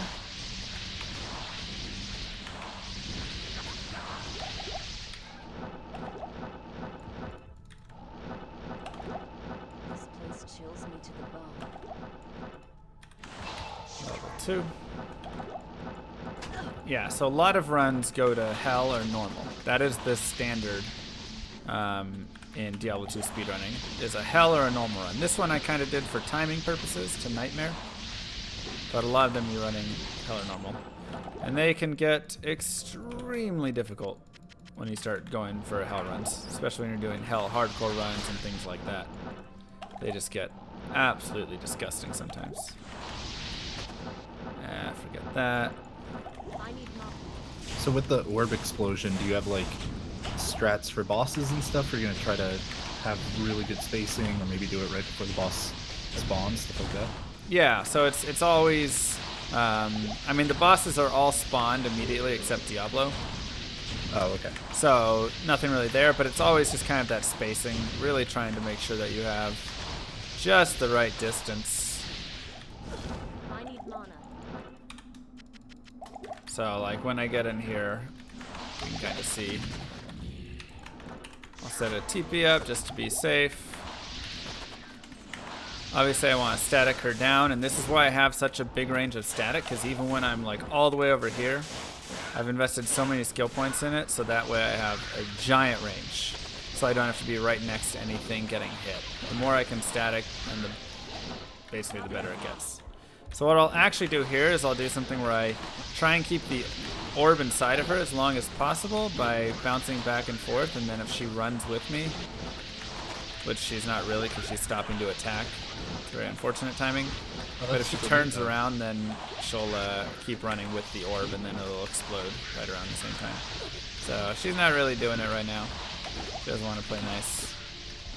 So we'll just go ahead and kill her. That's what happens when you don't play nice.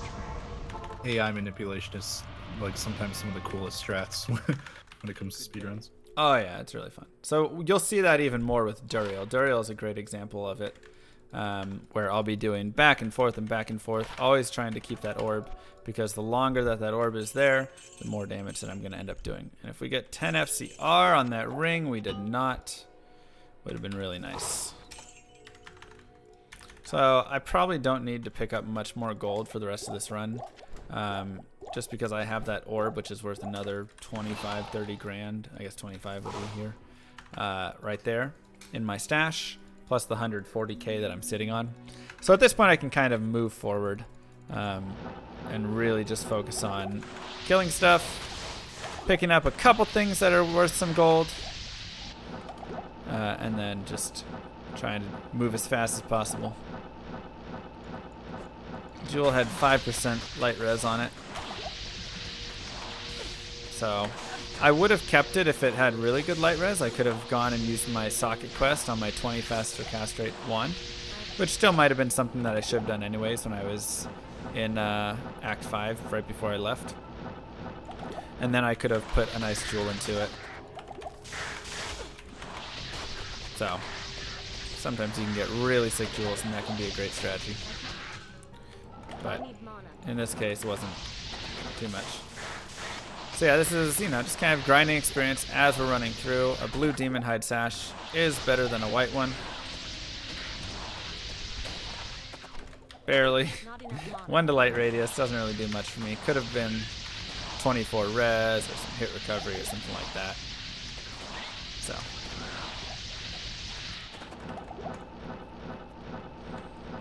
We'll go ahead and just get out of here. And you can see my hit recovery is not fantastic right now. So I do get put into hit recovery if I get hit. So I have to be really careful about not getting hit.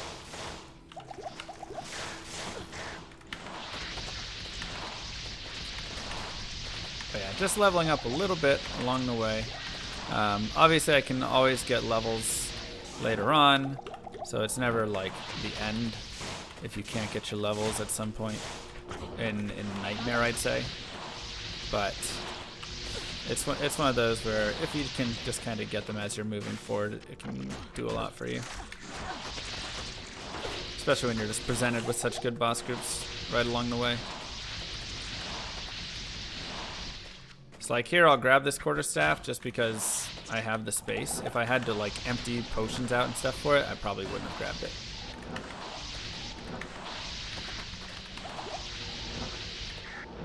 Along those lines, someone brought up in chat, are there ever any items that are just like such rare drops that if you weren't speedrunning, you would always pick up, and even in a speedrun, you're like, no, I'll take the 2-second time loss just for the sole purpose of it's like that one item, Oh, I can't pass it up. Yeah, there are plenty of items that are like that. You're not going to find them till the very end.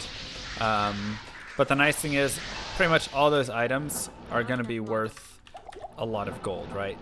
So I've found, just from high runes alone, I've found Jaw rune, I found Sur rune, I found Vex Pole, Ist, Goal, and I think like a low rune, speedrunning. And those are all really great runes, and some of them are really, really nice, like that Jaw rune.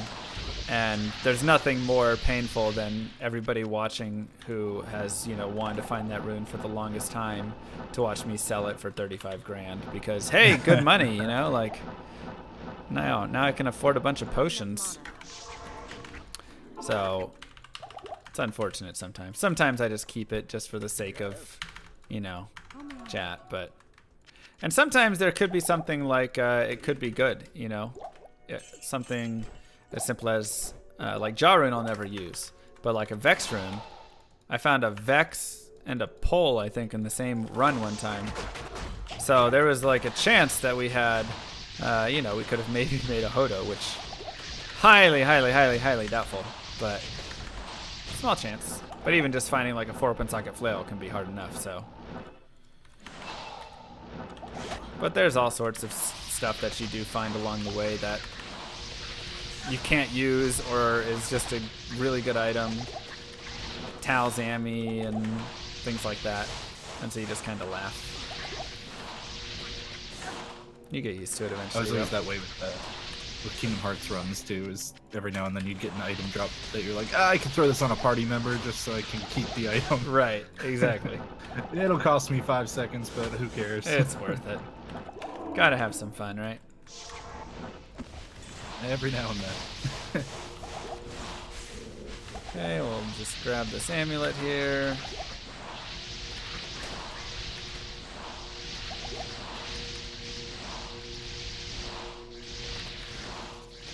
And make sure to put my skill points in, upgrade that damage.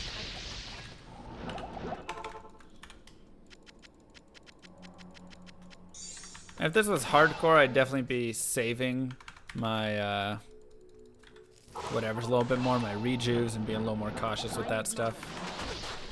But softcore, you just kind of go. You just go for it. You accept that you're gonna die once, twice, 3 times in a run. 10 times, whatever it is. A lot of deaths don't really take that much time. Depends where and when they are. So those are definitely where I need to be careful with these beetles because, like I said before, beetles will do some damage, but then if you stack like a fire enchant or a cold enchant on it, all of a sudden the beetles will do like 300 damage per lightning charge, and then it only takes a couple of those and then you're dead, so.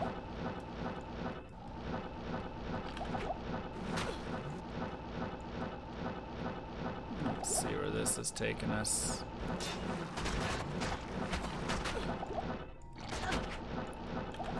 Whew. Not a very fun map.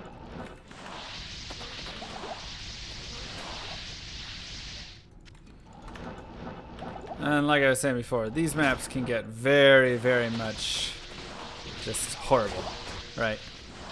We got pretty lucky in normal, and the nice thing is now obviously we're teleporting, but for characters that don't have teleport or using just the teleport charges from a staff, and that's really expensive, so you're not going to be using them too often, these sorts of areas can just be absolutely awful.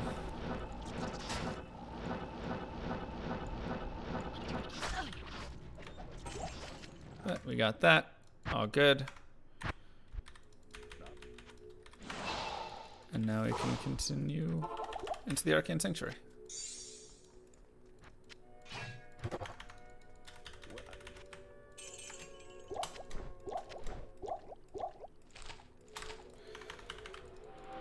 Perfect. Not too bad. So we're 33, almost 34, which is right where we want to be. Yeah, I mean, everything so far in this run has been going really well. So this is the part of the run that I haven't been able to show at GDQ yet, which is Nightmare or Hell. And obviously we aren't going to see Hell today. Hopefully sometime at a future GDQ run we could do a Hell run. Just because once you get to Hell, things really start to ramp up. Like if you've ever played this game, Nightmare has some spots that can get pretty dicey. But once you get into Hell mode, you suddenly go, how am I supposed to do this? So it gets pretty crazy. Excuse me. So hopefully we can do that. But the fun thing is you still get to see some farming strats of this. You get to see some speed. You know, where you might be in certain areas, why you might be doing certain things. All that stuff is always really fun. In my opinion, at least. Runs a little differently from a normal run once you get to Nightmare and Hell. go ahead and clean this group up. This experience shrine is nice. Yeah, this is more like PoE 0.5, exactly. Something along those lines. This place actually distorts reality. And we can see how our Arcane Sanctuary ends up. It's actually faster to just teleport back than it is to save, quit, or TP and go backwards. Sometimes I'll quit if I'm in a like dangerous position or I'm low on mana potions or something like that. But otherwise I'm just going to go back. And a second way is not bad at all. Pretty good. Pretty good. We don't have to actually kill the summoner. I'm just doing it because I had to clear those guys out anyways. Otherwise I would have just continued forward. Gotta go to the moon. And maybe we got it right above. We did. Oh, lucky us. Lucky us.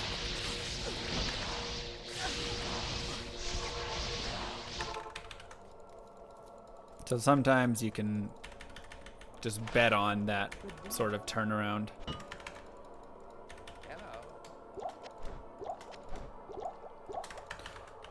Whenever you see it above you like that, it's not a bad idea to at least give it a check. So here's where I'll first just work all the statics out. Now that we've done all the staticking, I'll do this, and here's where I'm going to do that strategy of really trying to make him turn around, and so he'll run with it.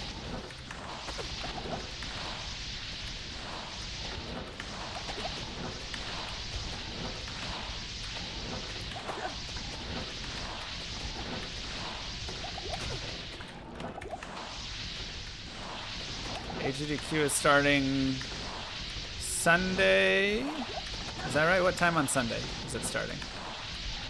Sunday at noon is the first run, with the pre-show being about a half an hour before that. Perfect. Noon Eastern, that is. Yeah. Good note. I can't. Something like that. Not enough mana.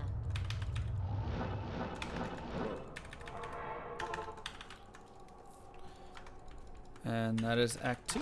3 acts to go.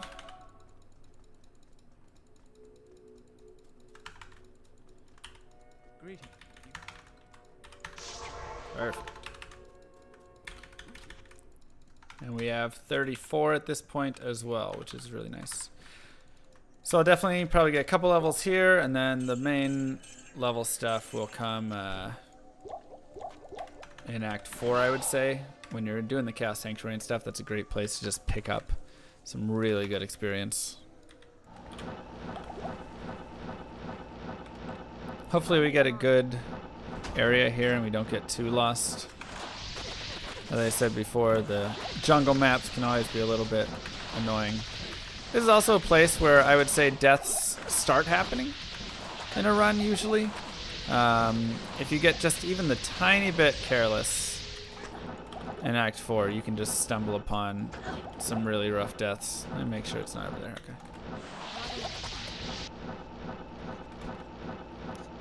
Since a lot of things will just knock you into hit recovery, and then they're starting to do enough damage now. But at the same time, my damage has also gone up with some good frozen orb shots, so it's once again that battle of who's going to get the shots off first. And let's see where this kicks us. Great Marsh. Alright, so we don't know if we're for sure stuck in a Great Marsh yet. This makes me feel more like we are. We'll do our spiders, and then we'll figure out from there. We also have to be careful of some fire enchanted stuff at this point. Very easy way to die is to simply simply have a fire enchant explode on you. It's kind of a bug that was fixed in Hell, but not quite fixed in Nightmare. And so fire enchanted monsters explode for way too much damage. So you got to make sure that you keep a little bit of distance there. So we're gonna look and see if we can get out of here in any other way. It looks like we can, and this is not good. Okay. Looks like we're gonna have another Great Marsh. I don't really see this one skipping. So no skips in either of those. That kind of sucks because we're gonna lose a little bit of time just for having to teleport through an area we don't really care about. But it's not the end of the world. And that might be our turnoff right there.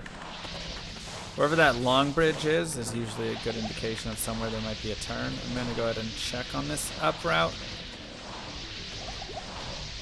really fast, but that might be something for us to check. Yeah. Okay. So we'll just go get some potions right now.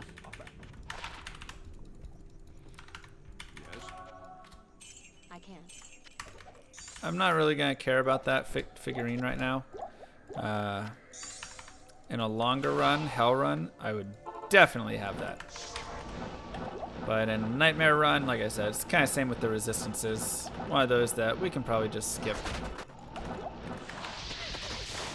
What's 20 life, right? We don't plan on dying, so.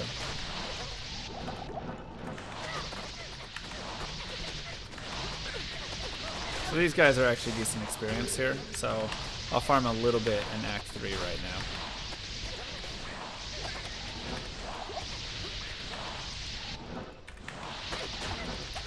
Ooh, that was close.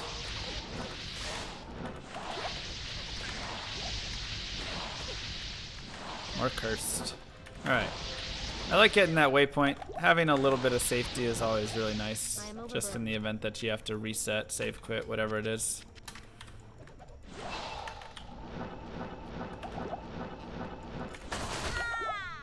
You know, just in the event that you have to reset or something.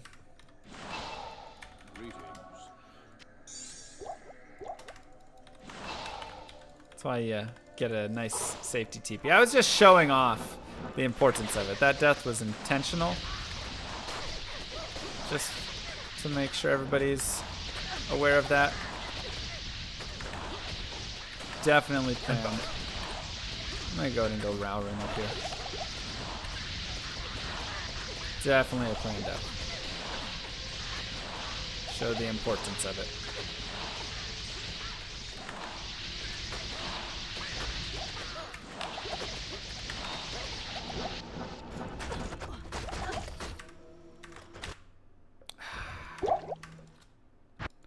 Alright, well, we'll get out of this area eventually, I promise.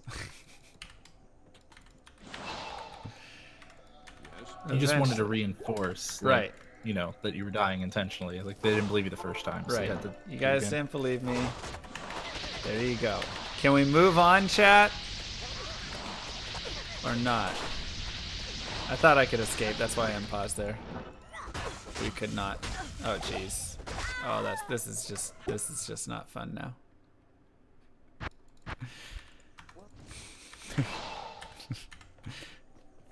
We're just gonna go. Not yet. Show us again. All right. I'll show you guys one more time, maybe. My goodness. It's this boss Nightmare group gets a every little bit harder, huh? Like I say, Act 3 is where you run into those if you just aren't quite focused or run into a couple tiny areas. It just might be enough. You have to also remember that I am still short on the FCR. I'm not at that 63 yet, and that actually has a big effect. So if I'm at 63, I escape from all of those situations, but at 37, you can just get caught, right? You're not fast enough to move past them. So, okay, we're gonna stay in that one. That's fire enchant bug for you guys, just to showcase what that looks like. That's the fire enchant bug. I am overburdened.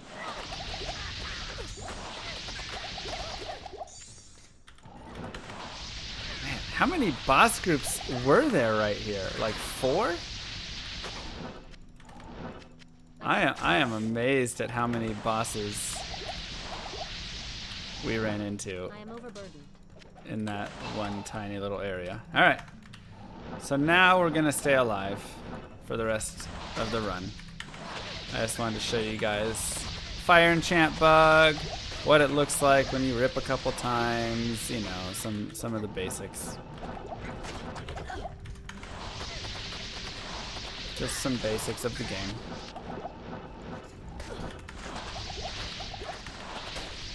That really was a lot of boss groups though. I might reset and just go kill those guys again, honestly, in the future.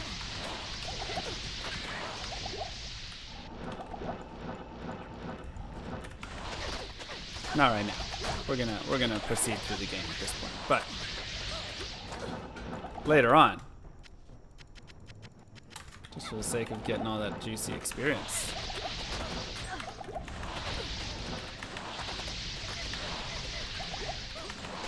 Painful. It happens. Like I say. This is Diablo 2 speedrunning, and this is also me not using rejuves, which is mildly foolish.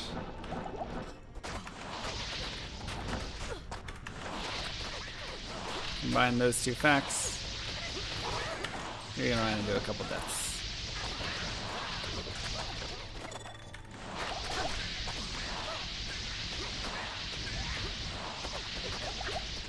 So at this point, I usually around Act 2 to Act 3 is when I start putting rejuves in my belt.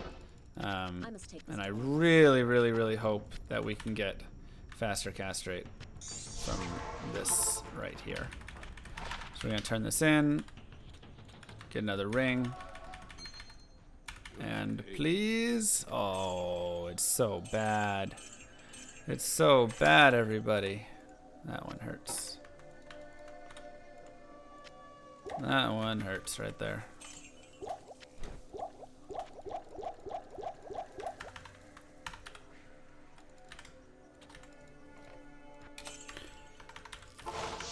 Okay, so now we just go forward, get another waypoint.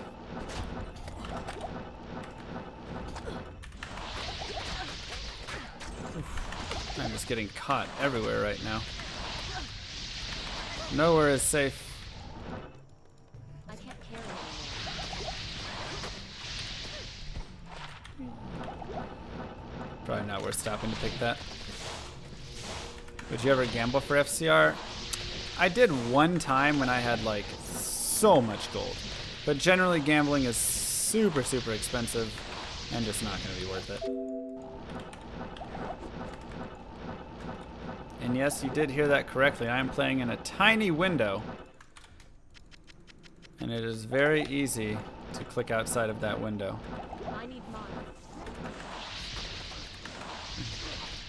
Have you guys ever, considered using like screen lock programs, cursor lock, those kinds of things to maintain it in the window, or is it banned? Just preference? It's preference. That's not banned at all. You can use screen locks if you want. I don't, because I'm constantly having to, get in the way. Chat's trying to pyramid in my channel, and I'm like, no pyramid. So I have to, in the middle of a speed run, no less, jump out to just post some random garbage to break their pyramids up. Moderate because my mods are never anywhere that they need to be. Things like that, Or if you need to do a quick change on whatever. It's usually just all those sorts of situations.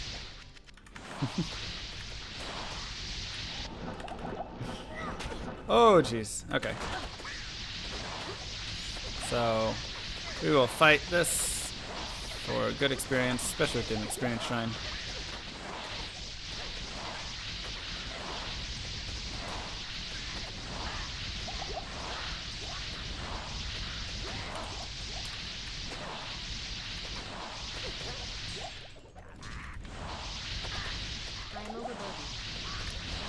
Perfect. Good right there. Got some of this as well. 37. Oh yeah, we're gonna be really good on levels in this run. So we shouldn't have to worry too much beyond this. Let's just do a nice quick sewers. I'm actually gonna go ahead and start running some rejuves. Let's go to the sewers now.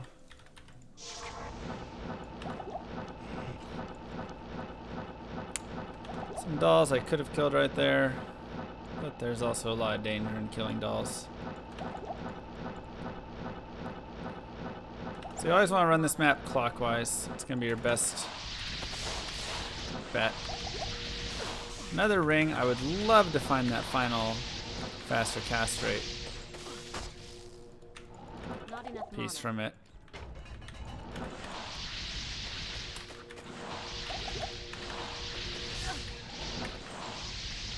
Couple rejuves right there, and perfect. Hard.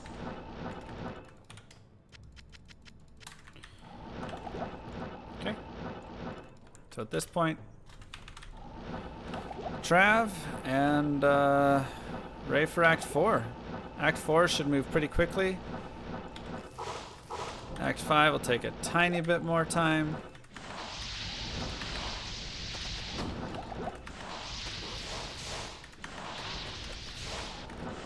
But I feel like we're on a decent pace so far. Where we want to be.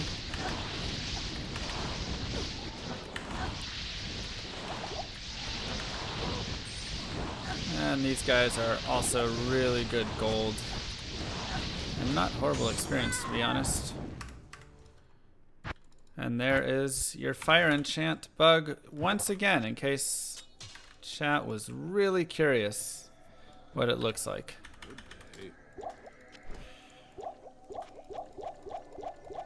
That's a great way that I've ended multiple hardcore runs, by the way. Just that explosion and dead. Uh-oh. Oh, not good. Not good. I thought I had more than one rejuve in my slot. I forgot to refill it.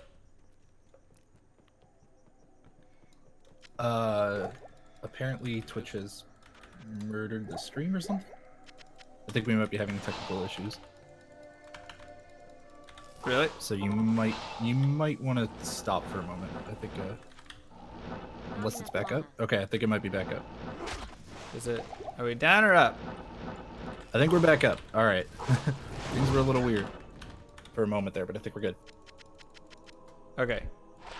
Really, that was just, Twitch helping you out. Didn't want people Right. seeing all those deaths and everything.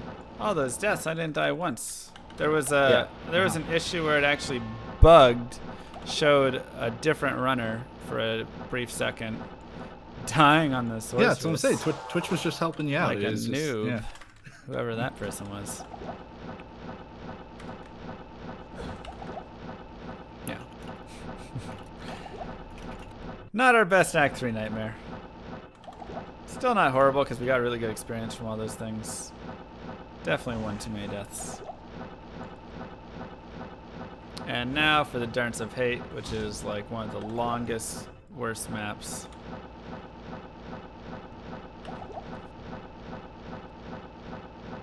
Why they made this map so big,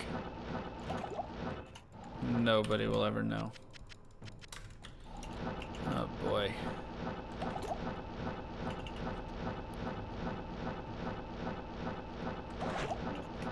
Over here and up? Nope. I need mana. Wow. Actually disgusting. Not enough mana. Alright.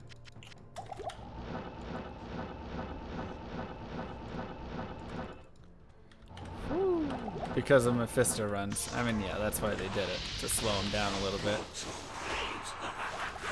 I mean, all the bots just had map hack anyways, though.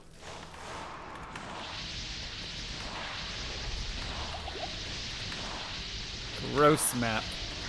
We've had a couple gross maps. We've had some good maps like our Arcane Sanctuaries, but and our Tarashi Tomb there.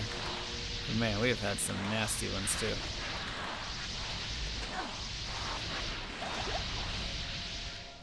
I am Sometimes you can find a really good drop off Mephisto there. Not this time for us. It's okay. Stay a while and listen. Let's go ahead and grab this out just so we can sell it.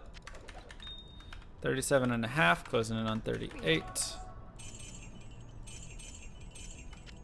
And there.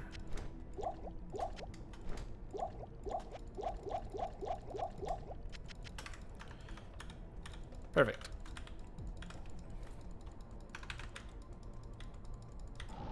Diablo!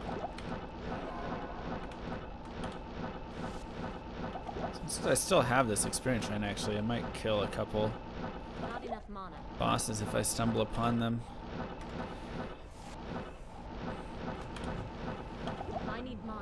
At this point, I'll probably just skip Isual, simply because it's not a hell run. We're so close to the end. Ah, darn, just lost the shrine.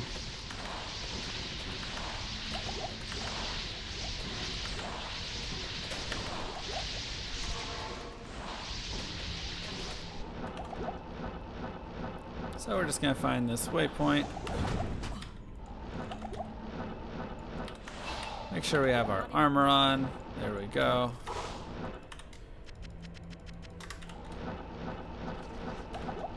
And proceed.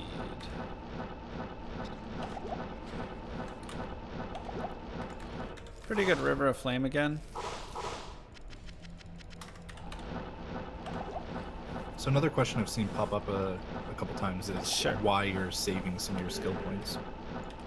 I'm saving them because I'm going one into Frozen Orb, one into Cold Mastery every single time I level up. I can probably go ahead and spend a couple points. Actually, I've got 4 left and I've got 38, 39, 40, and 41 coming up.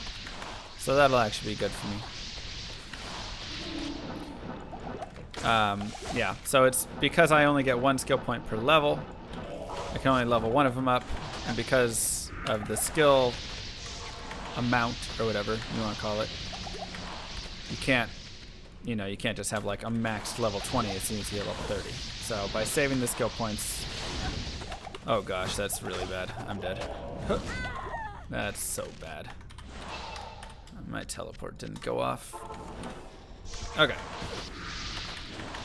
I'll get my contact at Twitch to bring the stream down again for Thank just a you. moment. Yeah. Yeah. Get that one fixed up. Get that wrong runner off the Right. screen. But you can see that actually, like, how much time did that really cost me? 3-4 seconds, in the Yeah, I was length gonna of, say of this run. earlier. It's not very much. Yeah, I was gonna say earlier, like deaths don't seem too punishing as long as they're, as long as you've taken the appropriate safety measures Right. and everything ahead of Right. time. It really just depends the death. Every death is very unique in that regard. Some deaths can be, minutes or game ending, and other ones don't have much of an effect at all. Like chaos deaths are usually not bad at all. So obviously if it's hardcore, the deaths matter more. But you also play safer in hardcore a little bit to be careful of that. So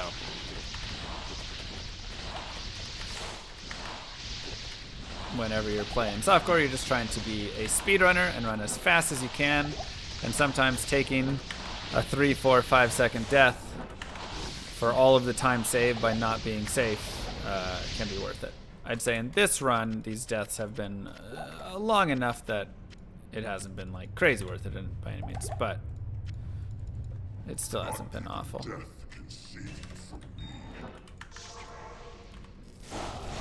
Yeah, I'm running the expansion as well.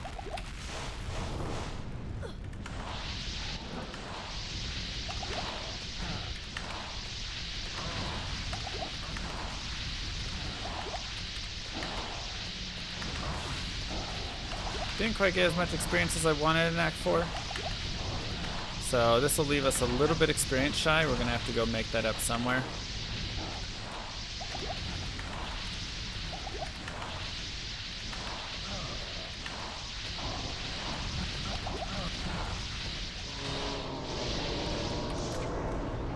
Yeah, there's nothing really even worth picking up in that whole pile. Haven't had crazy great drops. They've been okay this run, Hail to you, but nothing that I would sit there and say like this item has been, you know, superb and would do whatever. So yeah, at this point, Good afternoon. gold is fine. Resistances are decent. A little low on resistances actually. Just need to get experience. So I'll actually take a couple kind of stop breaks around here. This is very dangerous out here, so I gotta be a little bit careful. But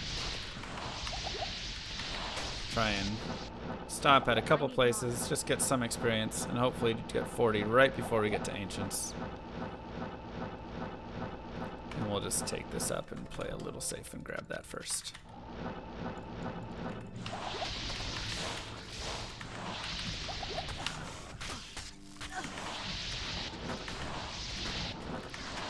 Those javelins hurt.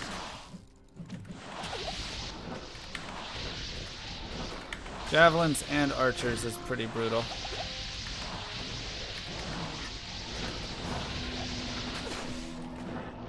Not enough mana.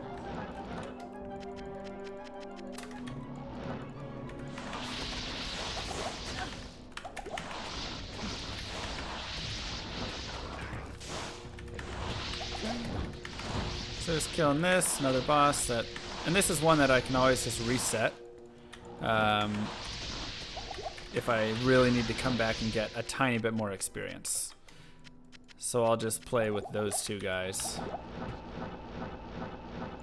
or one or two, one of the two, whatever it is, if I ever need to in that case. Uh-oh. Okay. Jeez.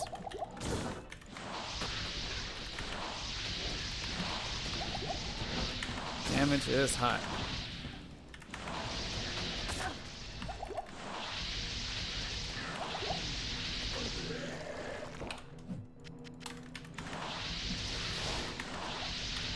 But not too bad so far. Okay. So let's go ahead and move forward a little bit again. And it's always nice to just get a, like a waypoint somewhere further on, so you can have a little bit more of a checkpoint. So if we find one, that would be helpful. If not, well, that's okay too.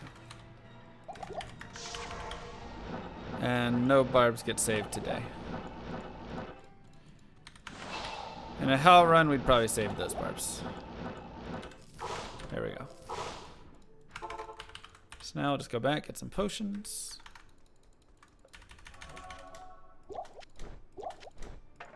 Oops. And another skill point there.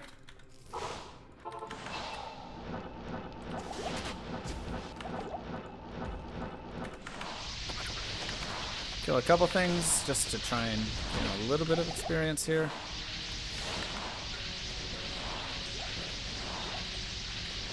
I'm going to say this will actually be a case where we'll want to do that reset that I was talking about. Okay. Just so we can farm those guys really fast and get to our level 40. So I probably should have stopped and killed a little bit more at the start of Act 4. I think that was my big issue. I jumped ahead a little early on it. And honestly, we'll just do this boss group because it's really good.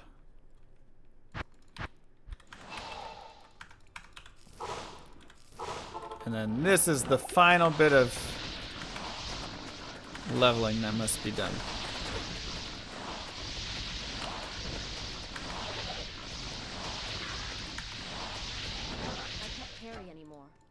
We'll do one more, and then we're ready to move forward. Not enough mana.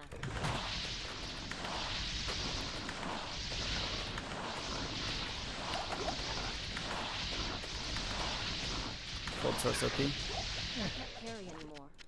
Okay, so now we can go forward.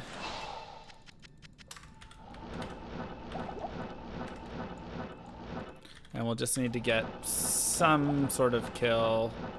We'll leave that alone. We'll keep our eyes out for a boss group that we like out here. Of course, we'll have the champion pack at the end. Not what I was hoping for. 2 Skelly Archers is pretty weak.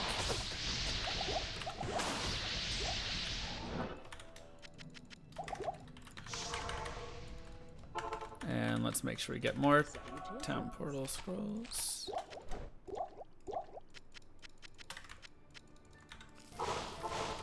Okay. There we go. This should level us just about, maybe a tiny bit more. Ah, this will do it. Okay. So we got 40s, so now we do Ancients. Make sure nobody's cold. Mana burn, cold enchanted. And we'll reset it. I need mana. Cold enchanted. Lightning enchanted. There we go, that'll work. So that's one of those things with RNG, once again, where a lot of times you're just going to be resetting to get better spawns for them all.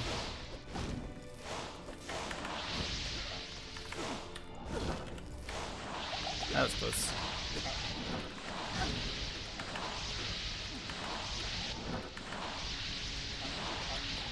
Not enough mana.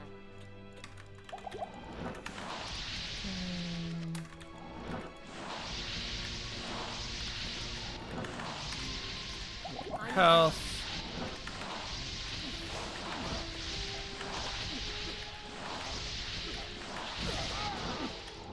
Not enough mana.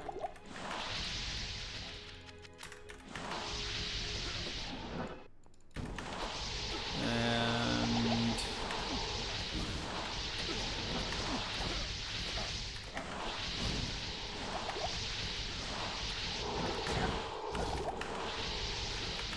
this is also, Ancients can be really glitchy. They've got a lot of weird glitchy pieces. Sometimes you can abuse them as well. Okay.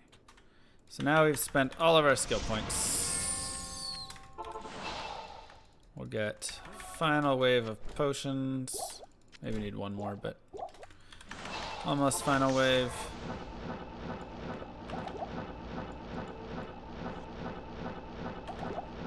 And just time to find the exit.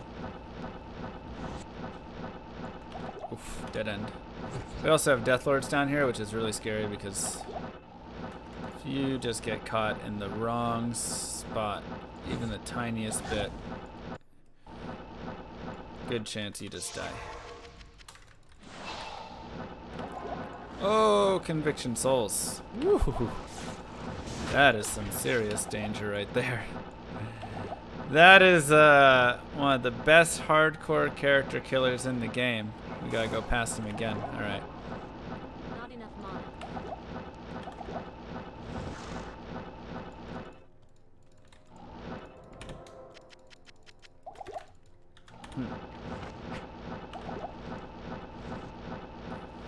There we go.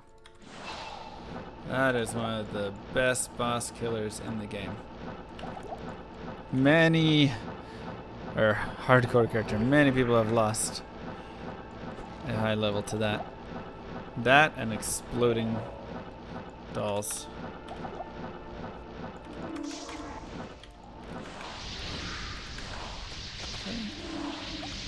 Looks like our throne room's fine. There's one boss type in here that we would have to reset on, so that's why I had to make sure I got that waypoint. Or one monster type. So it always depends on what you spawn down there. This wasn't bad. A little bit of stuff, but overall not too bad.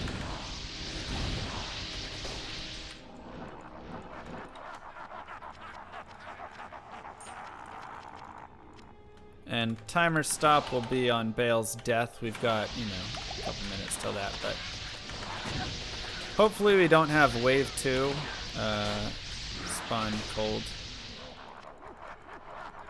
The boss in wave 2 can be cold immune if he gets all the right mods. So if that's the case, we'll have to reset. Okay, he's not. So we'll be good.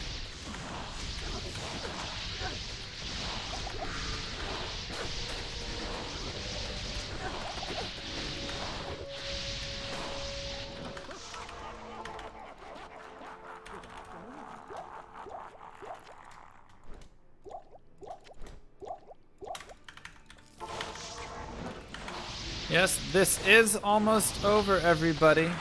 We are a couple of minutes away. And hopefully no more deaths away, right? So if we were to continue this to a hell run, we would just continue through on this piece right here, right? So I would do this. I'd continue farming to about level 49, 90, 49 or so. And then at that point, I would move on to hell and begin the next part. And honestly, we're still on a really good pace at that point. So, anyways, your I'm just question. hoping Twitch doesn't like swap which streamer it's showing again. Oh yeah, no. Right at the end here. I mean, that would just be disappointing. That would be just the worst.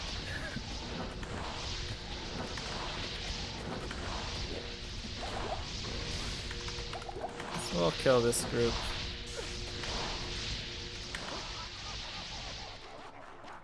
And this last group, I might actually just drag this last group.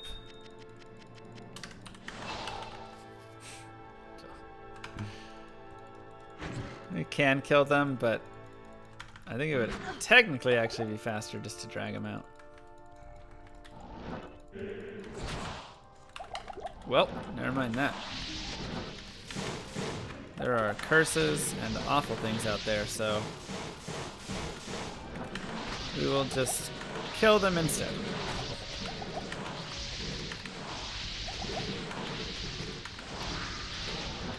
We will kill them instead.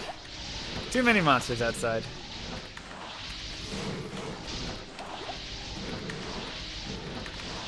Not a big deal. I mean, you usually kill them anyways. I just thought I'd get a little cheeky.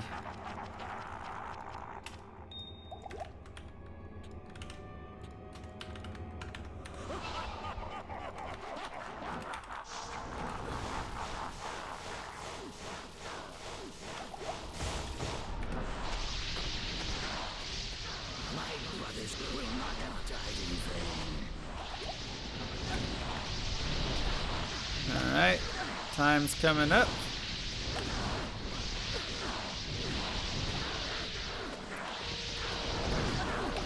And time. I can't carry him. Yo, congratulations, Llama.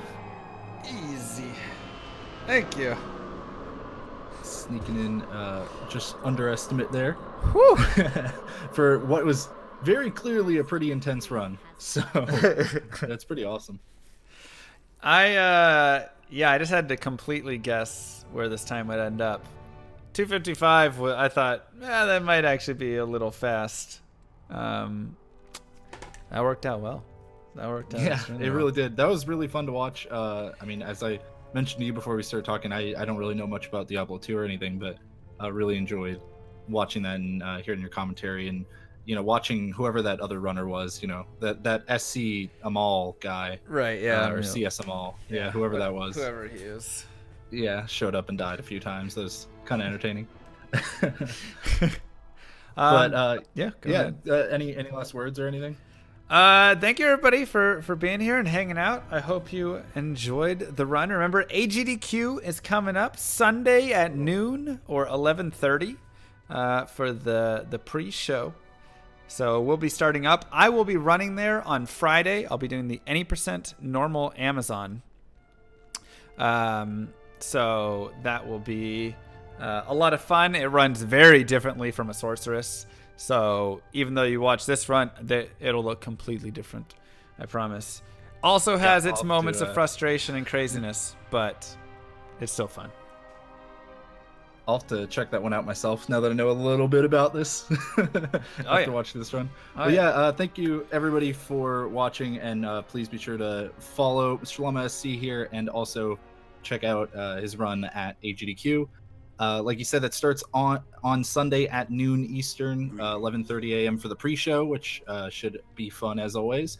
Now we do have a couple more events though to tide you over until AGDQ. Tomorrow we've got the talk show that we just started, a couple months ago, called the Sprint, which Nice. is actually me, Darkman, and Frozen True Ally. And we're doing something kind of special tomorrow. All the stars aligned, and so we're actually doing a live show of it. Which Wow. should be super awesome. We're going to have Half Coordinated on to tell us about Semblance, another run that's going to be up at AGDQ. So check that out. And then on Friday at 7 p.m. Eastern, there's also a run of Super Mario Brothers 3 Mix planned for the Hotfix. So a couple of events there still to, give you a little bit of content before AGDQ.